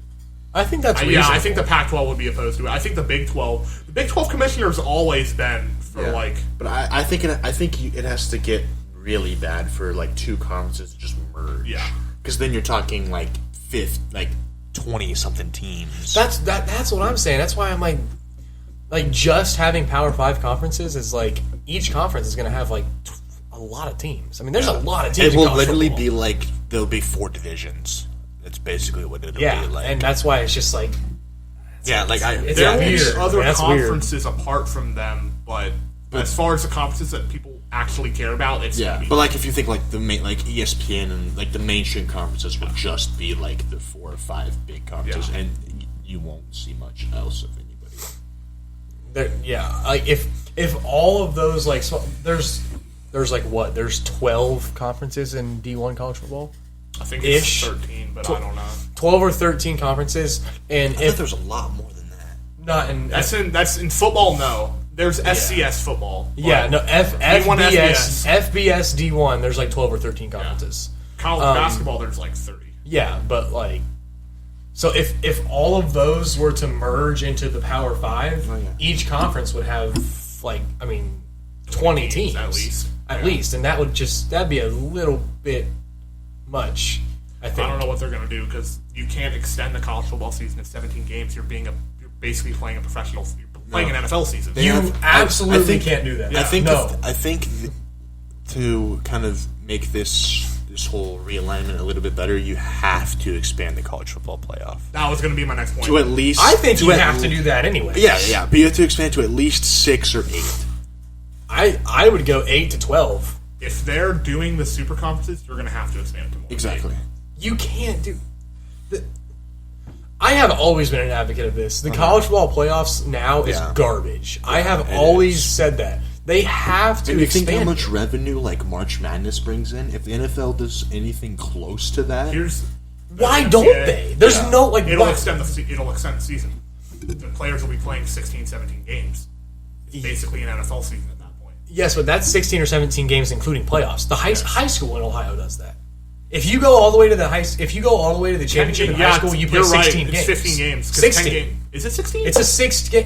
The playoffs are 6 games. Now it's 16. Yeah. Okay, it is 16. Yeah. So if you go all the way to the state championship in Ohio, you play 16 games. Yeah. So why are we not doing this in college? Like, you That's a fair absolutely point. have to extend it. And, like, even it just if it was, gives them more money. yeah, it does. And, like you said, people love March Madness if they do something like that for college football. I mean, it'll be hard to replicate that, but just do something close. They have to it. expand it over 4. I mean, They even have to. like, just it's not even that for me. It's just like the way it works now. Like, a committee of people getting together to vote on who they think is the top 4 team in the nation. That's just stupid. Yeah, Like, and I don't and have then we to- have stuff like we've had the past couple years where like Georgia and Alabama will play in that's the very horrible. first. They'll play a literal repeat of the SEC championship. I think did not that's pay terrible. a wink of attention to the national championship this year. Yeah. It's horrible. I don't think that's bad because I think hate it. Georgia and Alabama were very clearly the 2 best teams in NCAA this year. Yes, For but the just vast majority of the season. but it just should not work out like that. But like if you expand it to like 8, then they have to go through a gauntlet, and then they're there, and then I'm like, okay, then they're Yeah, then they're no, I'm undoubtedly okay. the best. I'm okay with that. But no. we literally go from the SEC championship to one semifinal and then the national to they championship. play like 2 weeks later, who'd they play? Michigan and Georgia played Michigan, Alabama and played UC. Yeah. And then we were right back, and then we were like, oh, we've already seen this game before. yeah, like that's now. But like if they go through a gauntlet and then people will be like, oh, okay, well this was a rematch of the SEC championship, but these 2 teams are They undoubtedly won the 2 best. more games. Are Yeah. undoubtedly Against the quality best. Exactly. I say we go 12 conferences. I say we go 12 team playoff. And I think before so there's like what 12 conferences, right? Yeah, 11 or 12. Okay, so I think why don't you just do like a 12 team playoff and then like I don't know, Power 5 conference How many winners games- are Every in. Power How many, 5 how many conference games champion would is they play if it was a automatically 12 in. team playoff? They play 3. There would be 12 be games in the 4. regular season, right? Yeah, And 12 then games. the conference championship game for the teams that made it, So that would be 13. 13. And then you said 12? That'd be 3 or 4. 3 to 4, depending on who it is.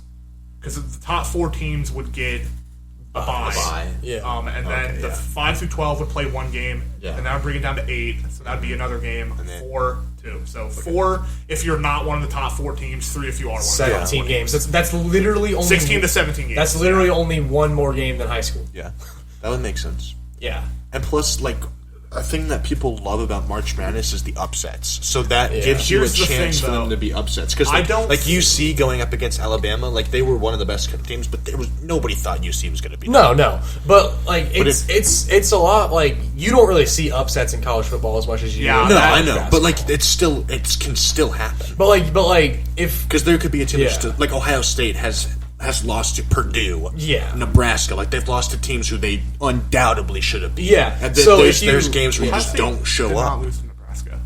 That's besides the point. Wisconsin, But- whatever. yeah. We lose to a We team lose to teams we shouldn't. that Yeah, on exactly. paper we should roll by 40. yeah. so if you So- have a 12 team playoff, you know There's UC has the to likely- beat several teams. The likelihood you know. of someone getting upset is a lot higher. Yeah, for sure. But like I just think it's not going to be necessarily it's not going to be as like a 16 seed being a 1 seed. That's not going to happen. No. But it'll be more like an 8-9 seed where 2 teams who it could go either way. Is that even an upset though? technically? Is that I don't like Maybe. hypothetically? Let's say Baylor didn't Baylor and Ole Miss play in the was this year or last year And what? in football? They played in the Sugar Bowl, I think. I don't know. Maybe I think they might have. I know Notre Dame and Oklahoma State. And Oklahoma State was the lower ranked team, and they beat Notre Dame. Yeah. Like it was 9v6. They Yeah. won by 3. Is that an upset? Because I don't think that's an upset. Those teams were evenly matched. I just think it gives them more shot. It does.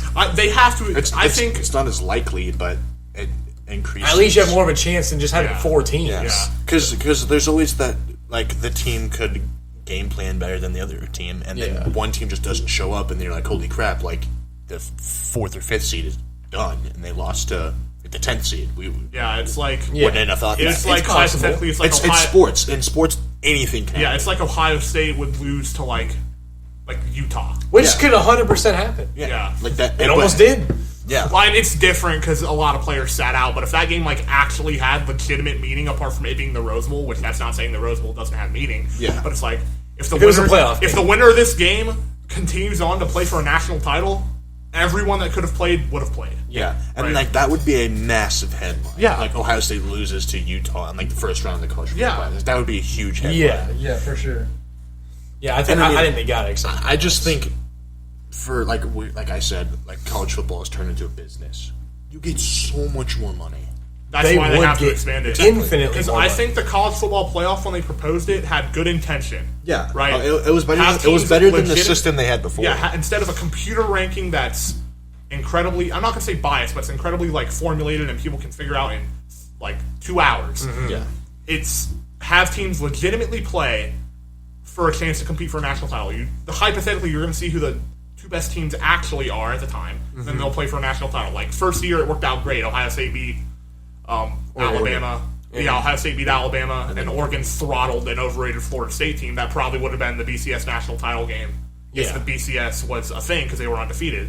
Yeah. But like ever since that year, it's just been very good team versus slightly less good team. Very good team throttles slightly less good team for the most part. Yeah. And I mean, it's kind of been how like the NBA has been the last couple of years, where it's been like Clemson, Alabama, Georgia, Alabama, like Alabama, Clemson, like Georgia. Like it's been just Yeah. like 3 teams basically dominating, and Yeah. then a mix of a couple. And others. as long as it's 4 teams, I mean, it's going to stay that way for the foreseeable future. But as Yeah. long as it's 4 teams, that's really not going to change. Exactly. Yeah. Like it'll be Alabama, Georgia, Ohio State, Yeah. Clemson. But like I said, I feel like if you go through a And gauntlet of whoever- other, That's it, yeah. I feel like if you like I said earlier, if you go through a gauntlet of teams, then I'd be like, okay, these are undoubtedly the 4 best. Yeah, teams. for But sure. then there's always like, oh well, this 5th seed, like the person who's in the 5th seed, they should have got into the 4th seed because they're better than blah blah blah. Like, Yeah. and then that's always like a conversation. that's always going to be Well, a it thing, will no be, matter how but many it will, teams. it will, Yeah. but it will. You'll say the 13th seed should have gone into the 12th seed. No one cares about that. Right. Yeah, It's- yeah. It would be. Once you get past like 8 teams, then Yeah. you get to the teams that are like, okay, do they have a legitimate claim to compete for a national title? But it'll be like, you know, like when UCF didn't lose a game and then they said they were national champions, but they didn't even make the Right. college football playoffs. Like if you do this, They would have made the playoffs They get a if it was shot, extended. Yeah. and they didn't lose then a they game. can actually prove yeah, themselves. and they didn't Yeah, lose exactly. a game, Auburn. which Yeah, is I hard know. to do. They like go undefeated in any sport. It's hard to do. Yeah. and then they would actually get a shot to prove themselves to the entire nation that we deserve to be national champions or whatever. Yeah. So I feel 100% like agree with that. I feel like that would have helped Yeah. them a lot And- because they didn't they. I think they had like a banner or something because Yeah, they They had did. they put it on their campus. Yeah. as national champions. Yeah. But like I think if we had an extended playoffs, I would be way more okay with seeing Alabama and Georgia in the national Yeah, title. exactly. Me too. Plus, Like, everybody I loves absolute- playoff sports. I absolutely Here's my hated thing, that this year. right? Hypothetically, Ohio State, Wisconsin are number 1, number 3 in the country, right? They play each other in the Big Ten title game. Yeah. Wisconsin beats Ohio State. They play each other in a national title game. Ohio State beats Wisconsin. Are you more okay with that? Yeah. Obviously, because you're an Ohio State fan. Well, no, just because. I mean, like I said, like there's sometimes you just don't show up in the game, and then that gives them. But But then Georgia didn't show up against Alabama in the SEC title game. They showed up in the national title. But But- they literally no, played no. one team, and then they're right back. They would do the same thing if they did it like But they with played 2 or those 3 two. other teams. then No, I'm saying like are you 4 saying teams. with a 14 Yes, playoff? with a 14 playoff. Yeah, I'm not okay with that. Okay. If Wisconsin beats Ohio State, thought you yeah, meant with Wisconsin an gets in. I thought you meant with an expanded. No, with no, an no, expanded no. playoff, Yeah, absolutely, expanded, I'm obviously. okay with Okay, that. you know. I just Like, said if- I was okay with Bama and Georgia you if it was swap- extended. If you swap Alabama and Georgia with Ohio State and Wisconsin, No. If Would a you be okay 14 with it? playoff system, Yes. no. okay. I- Just making sure. No, I'm not. I'm not saying this because I'm a biased Ohio State fan. I'm saying this because you're the an playoff SEC system hater is or something. crap. Yeah. Yeah, the playoff system is Just garbage. making sure. Which No, also because no. like you watch the conference championships, and then they do like the selection show or whatever, Yeah. and they pick the 4 teams, and then you like wait like 2 weeks, It's longer than that. It's close to a month. 3, I think. It's like 3.5, 4 Yeah. weeks. And Because then they you- play around New Year's. and then you play They the do. game, and then you wait like another week and play another game. So like you basically you watch one game of football, and then another game, and then you're right back to the same game of football you watched right before. Yeah. So But if you yeah. watch 2-3 games, you kind of forget about it, and then you're like, oh, okay, well this is an SEC Well, and championship it- rematch, it's and they more. deserve to be. It's more deserved that way. Yeah. If Alabama won the conference, so they're like the number 1 seed. Georgia gets in at a lower seed They'll be because number 3. Yeah, they get like 2 seed or whatever. okay, whatever. They get a lower seed. Yeah. But either way, they both have to go through and play other teams to get to the championship game. Yeah. And if they make it there, I mean, yeah, it sucks that they it'll win be- the SEC, but It'll be inevitable to to avoid that. Well, yeah. And it'll be like you said, like just having people just like random pick. Yeah, and I just don't think, like that. There's no perfect system to do it. Because if you do it by computer, you can figure that out in 2 hours, and and that's flawed as well. Human error is flawed as well. It's going to be flawed no matter never be a what. perfect system. No, I like how the NFL does it. But if if you win you- your division, then you get in, and then it's the next best records. yeah, and I mean like you said, you could have I think that's a pretty unbiased you could have system, the 12. The issue with that, though, is the NFL, for the most part, is a level playing field. Right? All the players are hypothetically NFL caliber players, right? Yeah.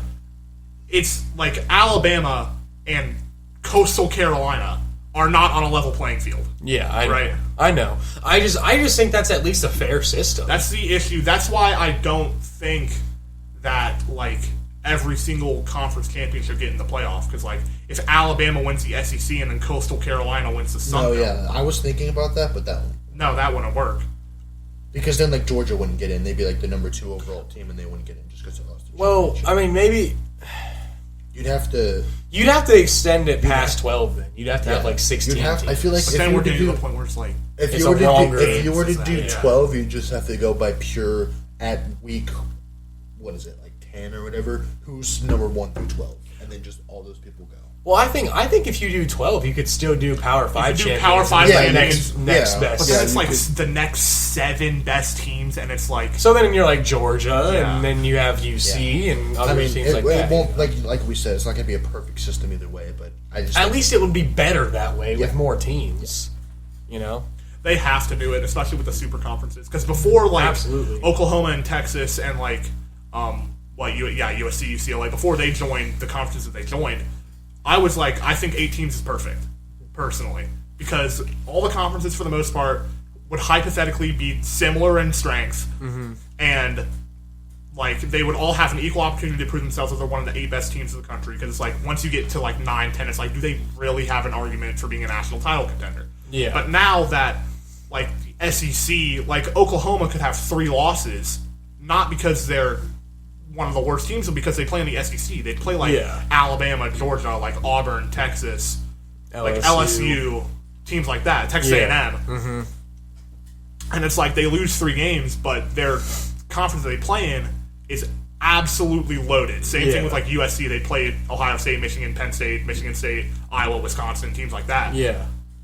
And it's at that point, you can make an argument that team has the talent to compete for a national title. Once you get to 8, 9, Even 10, though they're a 12. 3 even though they're a 3-loss team, team, yeah. that would be in that position, before they joined the Big 12 and the SEC, not Yeah. Big 12, Big 10, but Yeah. same point. Yeah. I get that. So now I think you would have to increase it to 12 with all these super conferences. You have to. coming into play. I think you have to increase it, and you have to change the way you do it. Yeah, I hate the 4 teams, and I hate the committee voting on it. I just think that's stupid. that you know how the AP poll does their rankings where there's 52 people who give a top 25 list and then they composite it. And Yeah, the best that's what they did for the average top ranking- 10 position rankings in the NFL. Yeah, They did all the that. best average ranking is how the AP poll is. Mm-hmm. They should do that for college football. I think that's fair They because should then you use- get a wider Yeah. community. I of think people. they should increase it to 100 people. I think that's at least a little more fair. Because the more people you have giving their opinions, The more the more likely concise it's right. of a result you get. Yeah, 'Cause exactly. 13 people. Exactly. The amount of not logical error, but logical error. Yeah. I couldn't think of a better term. But the amount of logical error and fallacy you can have with 13 people in their own human complexion exactly. is a lot more severe. if you get a giant community of people together, more than likely that composite rating is going to be more accurate. yeah, I think less people would have an issue. Texas A&M wasn't no. When Notre Dame got over Texas A&M a couple years ago, I saw so many people that were up in arms about it. Mm-hmm. And if you have 100 people versus 13 people, because everyone's 13 people should not be enough to determine this. If a Texas A&M team that only lost to the number 1 team in the country is not in over a Notre Dame team that beat Ball State by 6 points. Yeah. like, you can make the argument that Texas A&M should have been in there. Yeah, for sure. But because there were 13 people and they're going to, like, use the message that they use, and there's, like, logical fallacy and whatnot, then they didn't get in because of that. I personally think Notre Dame should have been in over Texas A&M, but I'm just using that as, like, an example. I agree with that. I think they need to expand the committee, and they need to expand the playoffs. They need to expand the playoff and the committee. They need to change really the whole thing they're doing, because this whole playoff system they got going on right now is garbage. They had talks about it, like, around the playoff last year. I know, but then they said they weren't going to. The entire committees were like, yeah, we're just not going to expand it before 2020, like, 5. Like, why? And I was like, what is your reason? They just never gave their reason. No sense at all why you wouldn't want to. It would make it better in literally every single way if it was expanded. I don't know which commissioners were against it. Personally, I didn't do that much research into it because I'm sure you could find which commissioners were against. Yeah, I just heard that they came out and said they weren't expanding it, and I'm like, why? What are we doing? Like, that's stupid. Yeah, I agree with all that. Speaking of, we've been talking about the college football playoffs for a couple minutes now, and it's still 4 teams. So let's give our early college football playoff predictions. Okay.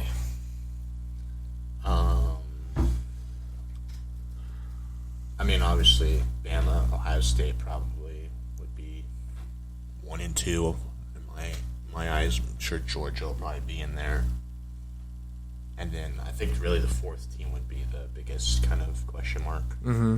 It's there are, like, Alabama, Ohio State. You can make a case for Georgia, right? Mm-hmm. They're just on a tier above anyone else, yeah. right? You can make, like, I would put Alabama and Ohio State at one tier, Georgia at another tier by themselves, and then that 4th spot is going to be, like, between Utah, USC. Yeah. Like, I think you can make an argument that Texas could be, if everything goes right for them, Clemson. Yeah.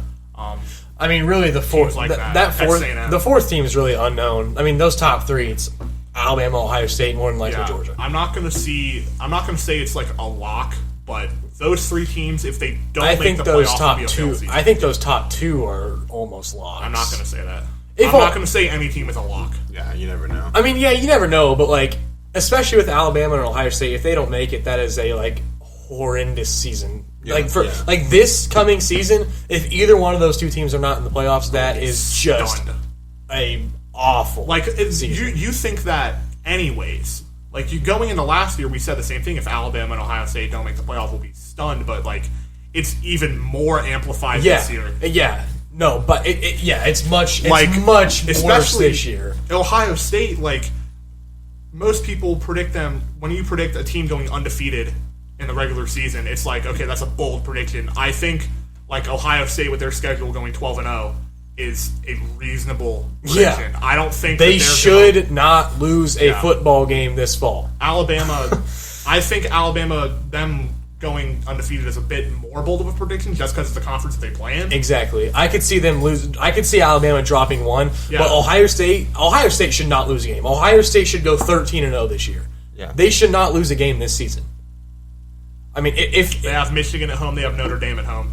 There's no real excuse. If they lose either of those 2 games, it's a failed season. Yeah. I mean, because the way the playoffs work right now, if you lose 1 game, there's a good chance you aren't making it. I don't think that's true. It's Michigan made it with 1 loss. Alabama and Georgia made it with 1 loss. It depends on the year. Yeah, but just more than likely, you need to win. Depends on when you lose. Like, if you lose early. If Ohio State loses to Notre Dame, and then they run the table, they'll be in. Yes, so I guess. But if they lose to Michigan again, then they're at serious That's what happened issues. for Ohio State this year. Is they lost to Oregon like week 1 or 2, Yeah. and then they would have been in if they didn't lose to Michigan. Yeah, so I guess if they lose to Notre Dame, whatever. But they shouldn't. No. Yeah, Alabama. They should Alabama go plays undefeated. Texas week 1, right? Yeah. Same thing with Alabama. If they lose to Texas but then run the table, they're in. Yeah. I don't think they're going to lose to Texas. No, they're not losing to Texas. Quinn's first game as a professional against Alabama might not go well. Against Nick Saban's Alabama. Will not go well. No, I think But I feel like the 4th seed in like past years has always been the kind of like the wild card, like UC kind of came out of nowhere, like Notre Dame. Yeah. UC was a dark horse. Yeah, they last were. year. And like Notre Dame always somehow squeaks their way in. So like the 4th. Notre Dame's such an overrated program. or like Oklahoma. Yeah, or so like USC. the fourth seed is usually for the team that like in like the preseason like wasn't. Who are we predicting as the 4th seed? I honestly have really no couldn't clue. tell you because like I don't think Clemson's gonna. I think Clemson's trash now. They're not trash. I mean, They were pretty bad last year. A&M maybe, I don't know. But then that's 3 SEC teams. That would be Alabama, Georgia, Texas egregious. A&M. That would be Oklahoma outrageous. get? Who's their quarterback? Oh, they got the guy from UCLA. Who? Was it USC or UCLA? I forget. But the guy was pretty good. I could see USC squeaking in there. Yeah, Lincoln USC Riley. could. Yeah, USC. I'm telling you, Utah. Yeah, Utah. Look out for Utah. Maybe. This year. Yeah. Their entire secondary was shot against Ohio State last year, and they still took them to the absolute limit. Yeah. Oregon. I don't know about Oregon. I don't see Oregon as much. Oregon. I see Utah more than Oregon. Yeah. No, I can see Utah is I can returning- see Utah or USC. Also- those would be my. Yeah, I would Also- agree with that. Clemson and NC State. NC State's returning almost everyone. I just don't trust Clemson. I don't trust either one of those teams. No. NC State could win the ACC this year, though. I don't see either one of those two teams. I see Alabama, Ohio State, Georgia, and either USC or Utah. That's who I see. Yeah, I'd say USC or Utah, and then Who knows? Maybe Oklahoma comes back. yeah, you never know. I mean, they could. I mean, they lost everybody. Oklahoma, Texas. But, I Who's mean, Oklahoma's who knows? quarterback now? No clue. What's his face? The dude that took over for Spencer Rattler. No, that guy transferred to USC with Lincoln Oh Riley. yeah, you're right. He did. I have no idea then. Yeah. Dylan Gabriel. Oh, he was the UCF quarterback, right? Yeah, that is. he's thrown for over 8,000. Yeah, that like stud freshman transferred to USC with Lincoln Riley. Caleb so, Williams. yeah. It was because they got Dylan Gabriel. Because his dad's in. Yeah, But they I also don't know about they Oklahoma. also lost Mario Williams too, who's their best receiver. Yeah, I don't really know about Oklahoma. I see USC more than Oklahoma now. I see USC almost like being the new Oklahoma, honestly. Yeah, I mean they basically are. I know, that's what I'm saying. I see them being like they the new took like a Oklahoma. quarter of their team was their coach. Yeah. Yeah, I mean it's really early to tell. Yeah. But I think it'll be kind of exciting to see USC kind of come back like that, That's though, what I was to saying, like yeah. being back to a If better they come back program like if that. they can. yeah, I mean, I don't think they're it's just gonna. it's like the Lakers and like the Knicks being good. Yeah. Like it's just good for the game. Yeah, I don't see USC like winning the national championship and being a top tier team quite like that. But I could see them making the playoffs. I see them making the playoffs or at least coming back to more of a top tier team. Not Ohio State or Alabama, but you know what I'm saying. Yeah. Yeah, the 4th best team in the country is not a top tier team. It shows the level that Ohio State and Alabama I know. rooting at. Yeah, I mean, College football is literally Ohio Alabama State and Ohio literally State. got That's 3 of the top 50 receivers in 3 days. That's stupid. Brian Hartline is insane. he's something else. Did he recruit Olave and Wilson? Because I know he recruited Smith and Jigba. I know he recruited their current I don't receiving know if he core. recruited those two or not. He might I have. think he did because he's been Yeah, there I for a think he while. did. I think he recruited Garrett Wilson. I don't think he know. recruited Chris Olave. Yeah, he probably did. I think he got Wilson. I don't think that's- he got Olave. Yeah, I think that's more right. Because Olave was there for an extra year. Yeah, I think he got. Man's a monster. Yeah, he got Wilson. I think for sure. So yeah, our wide receivers are loaded for the next couple of years. It really is quite immaculate to see the level It's insane. Ohio State and Alabama are on. Like they are on a level. And Georgia. that Georgia no just one- won a national title. Yes, but Georgia is still, I don't think, on the same level They as are. those two. Recruiting programs. wise, no. I don't. Yeah. I'm putting Alabama and Ohio State here, and then Georgia. They're just like, two just recruiting below. like powerhouses. Like you can expect them to get the top guys every year. If you are the best player in the nation, you're going to Alabama or Ohio State, more than likely. If you get an offer from them, you probably will. And Alabama and Ohio State are always two of the best teams every single year. Now, Ohio State always blows it at the end of the season, Yeah. but they're still two of the best teams and paper. programs. Yeah. Yeah. All right, I think that's all we got. Covers it. Yep. Covered a lot. But thank you all for watching. I hope you all enjoyed. Make sure to like and subscribe and follow us on all of our social medias, and have a good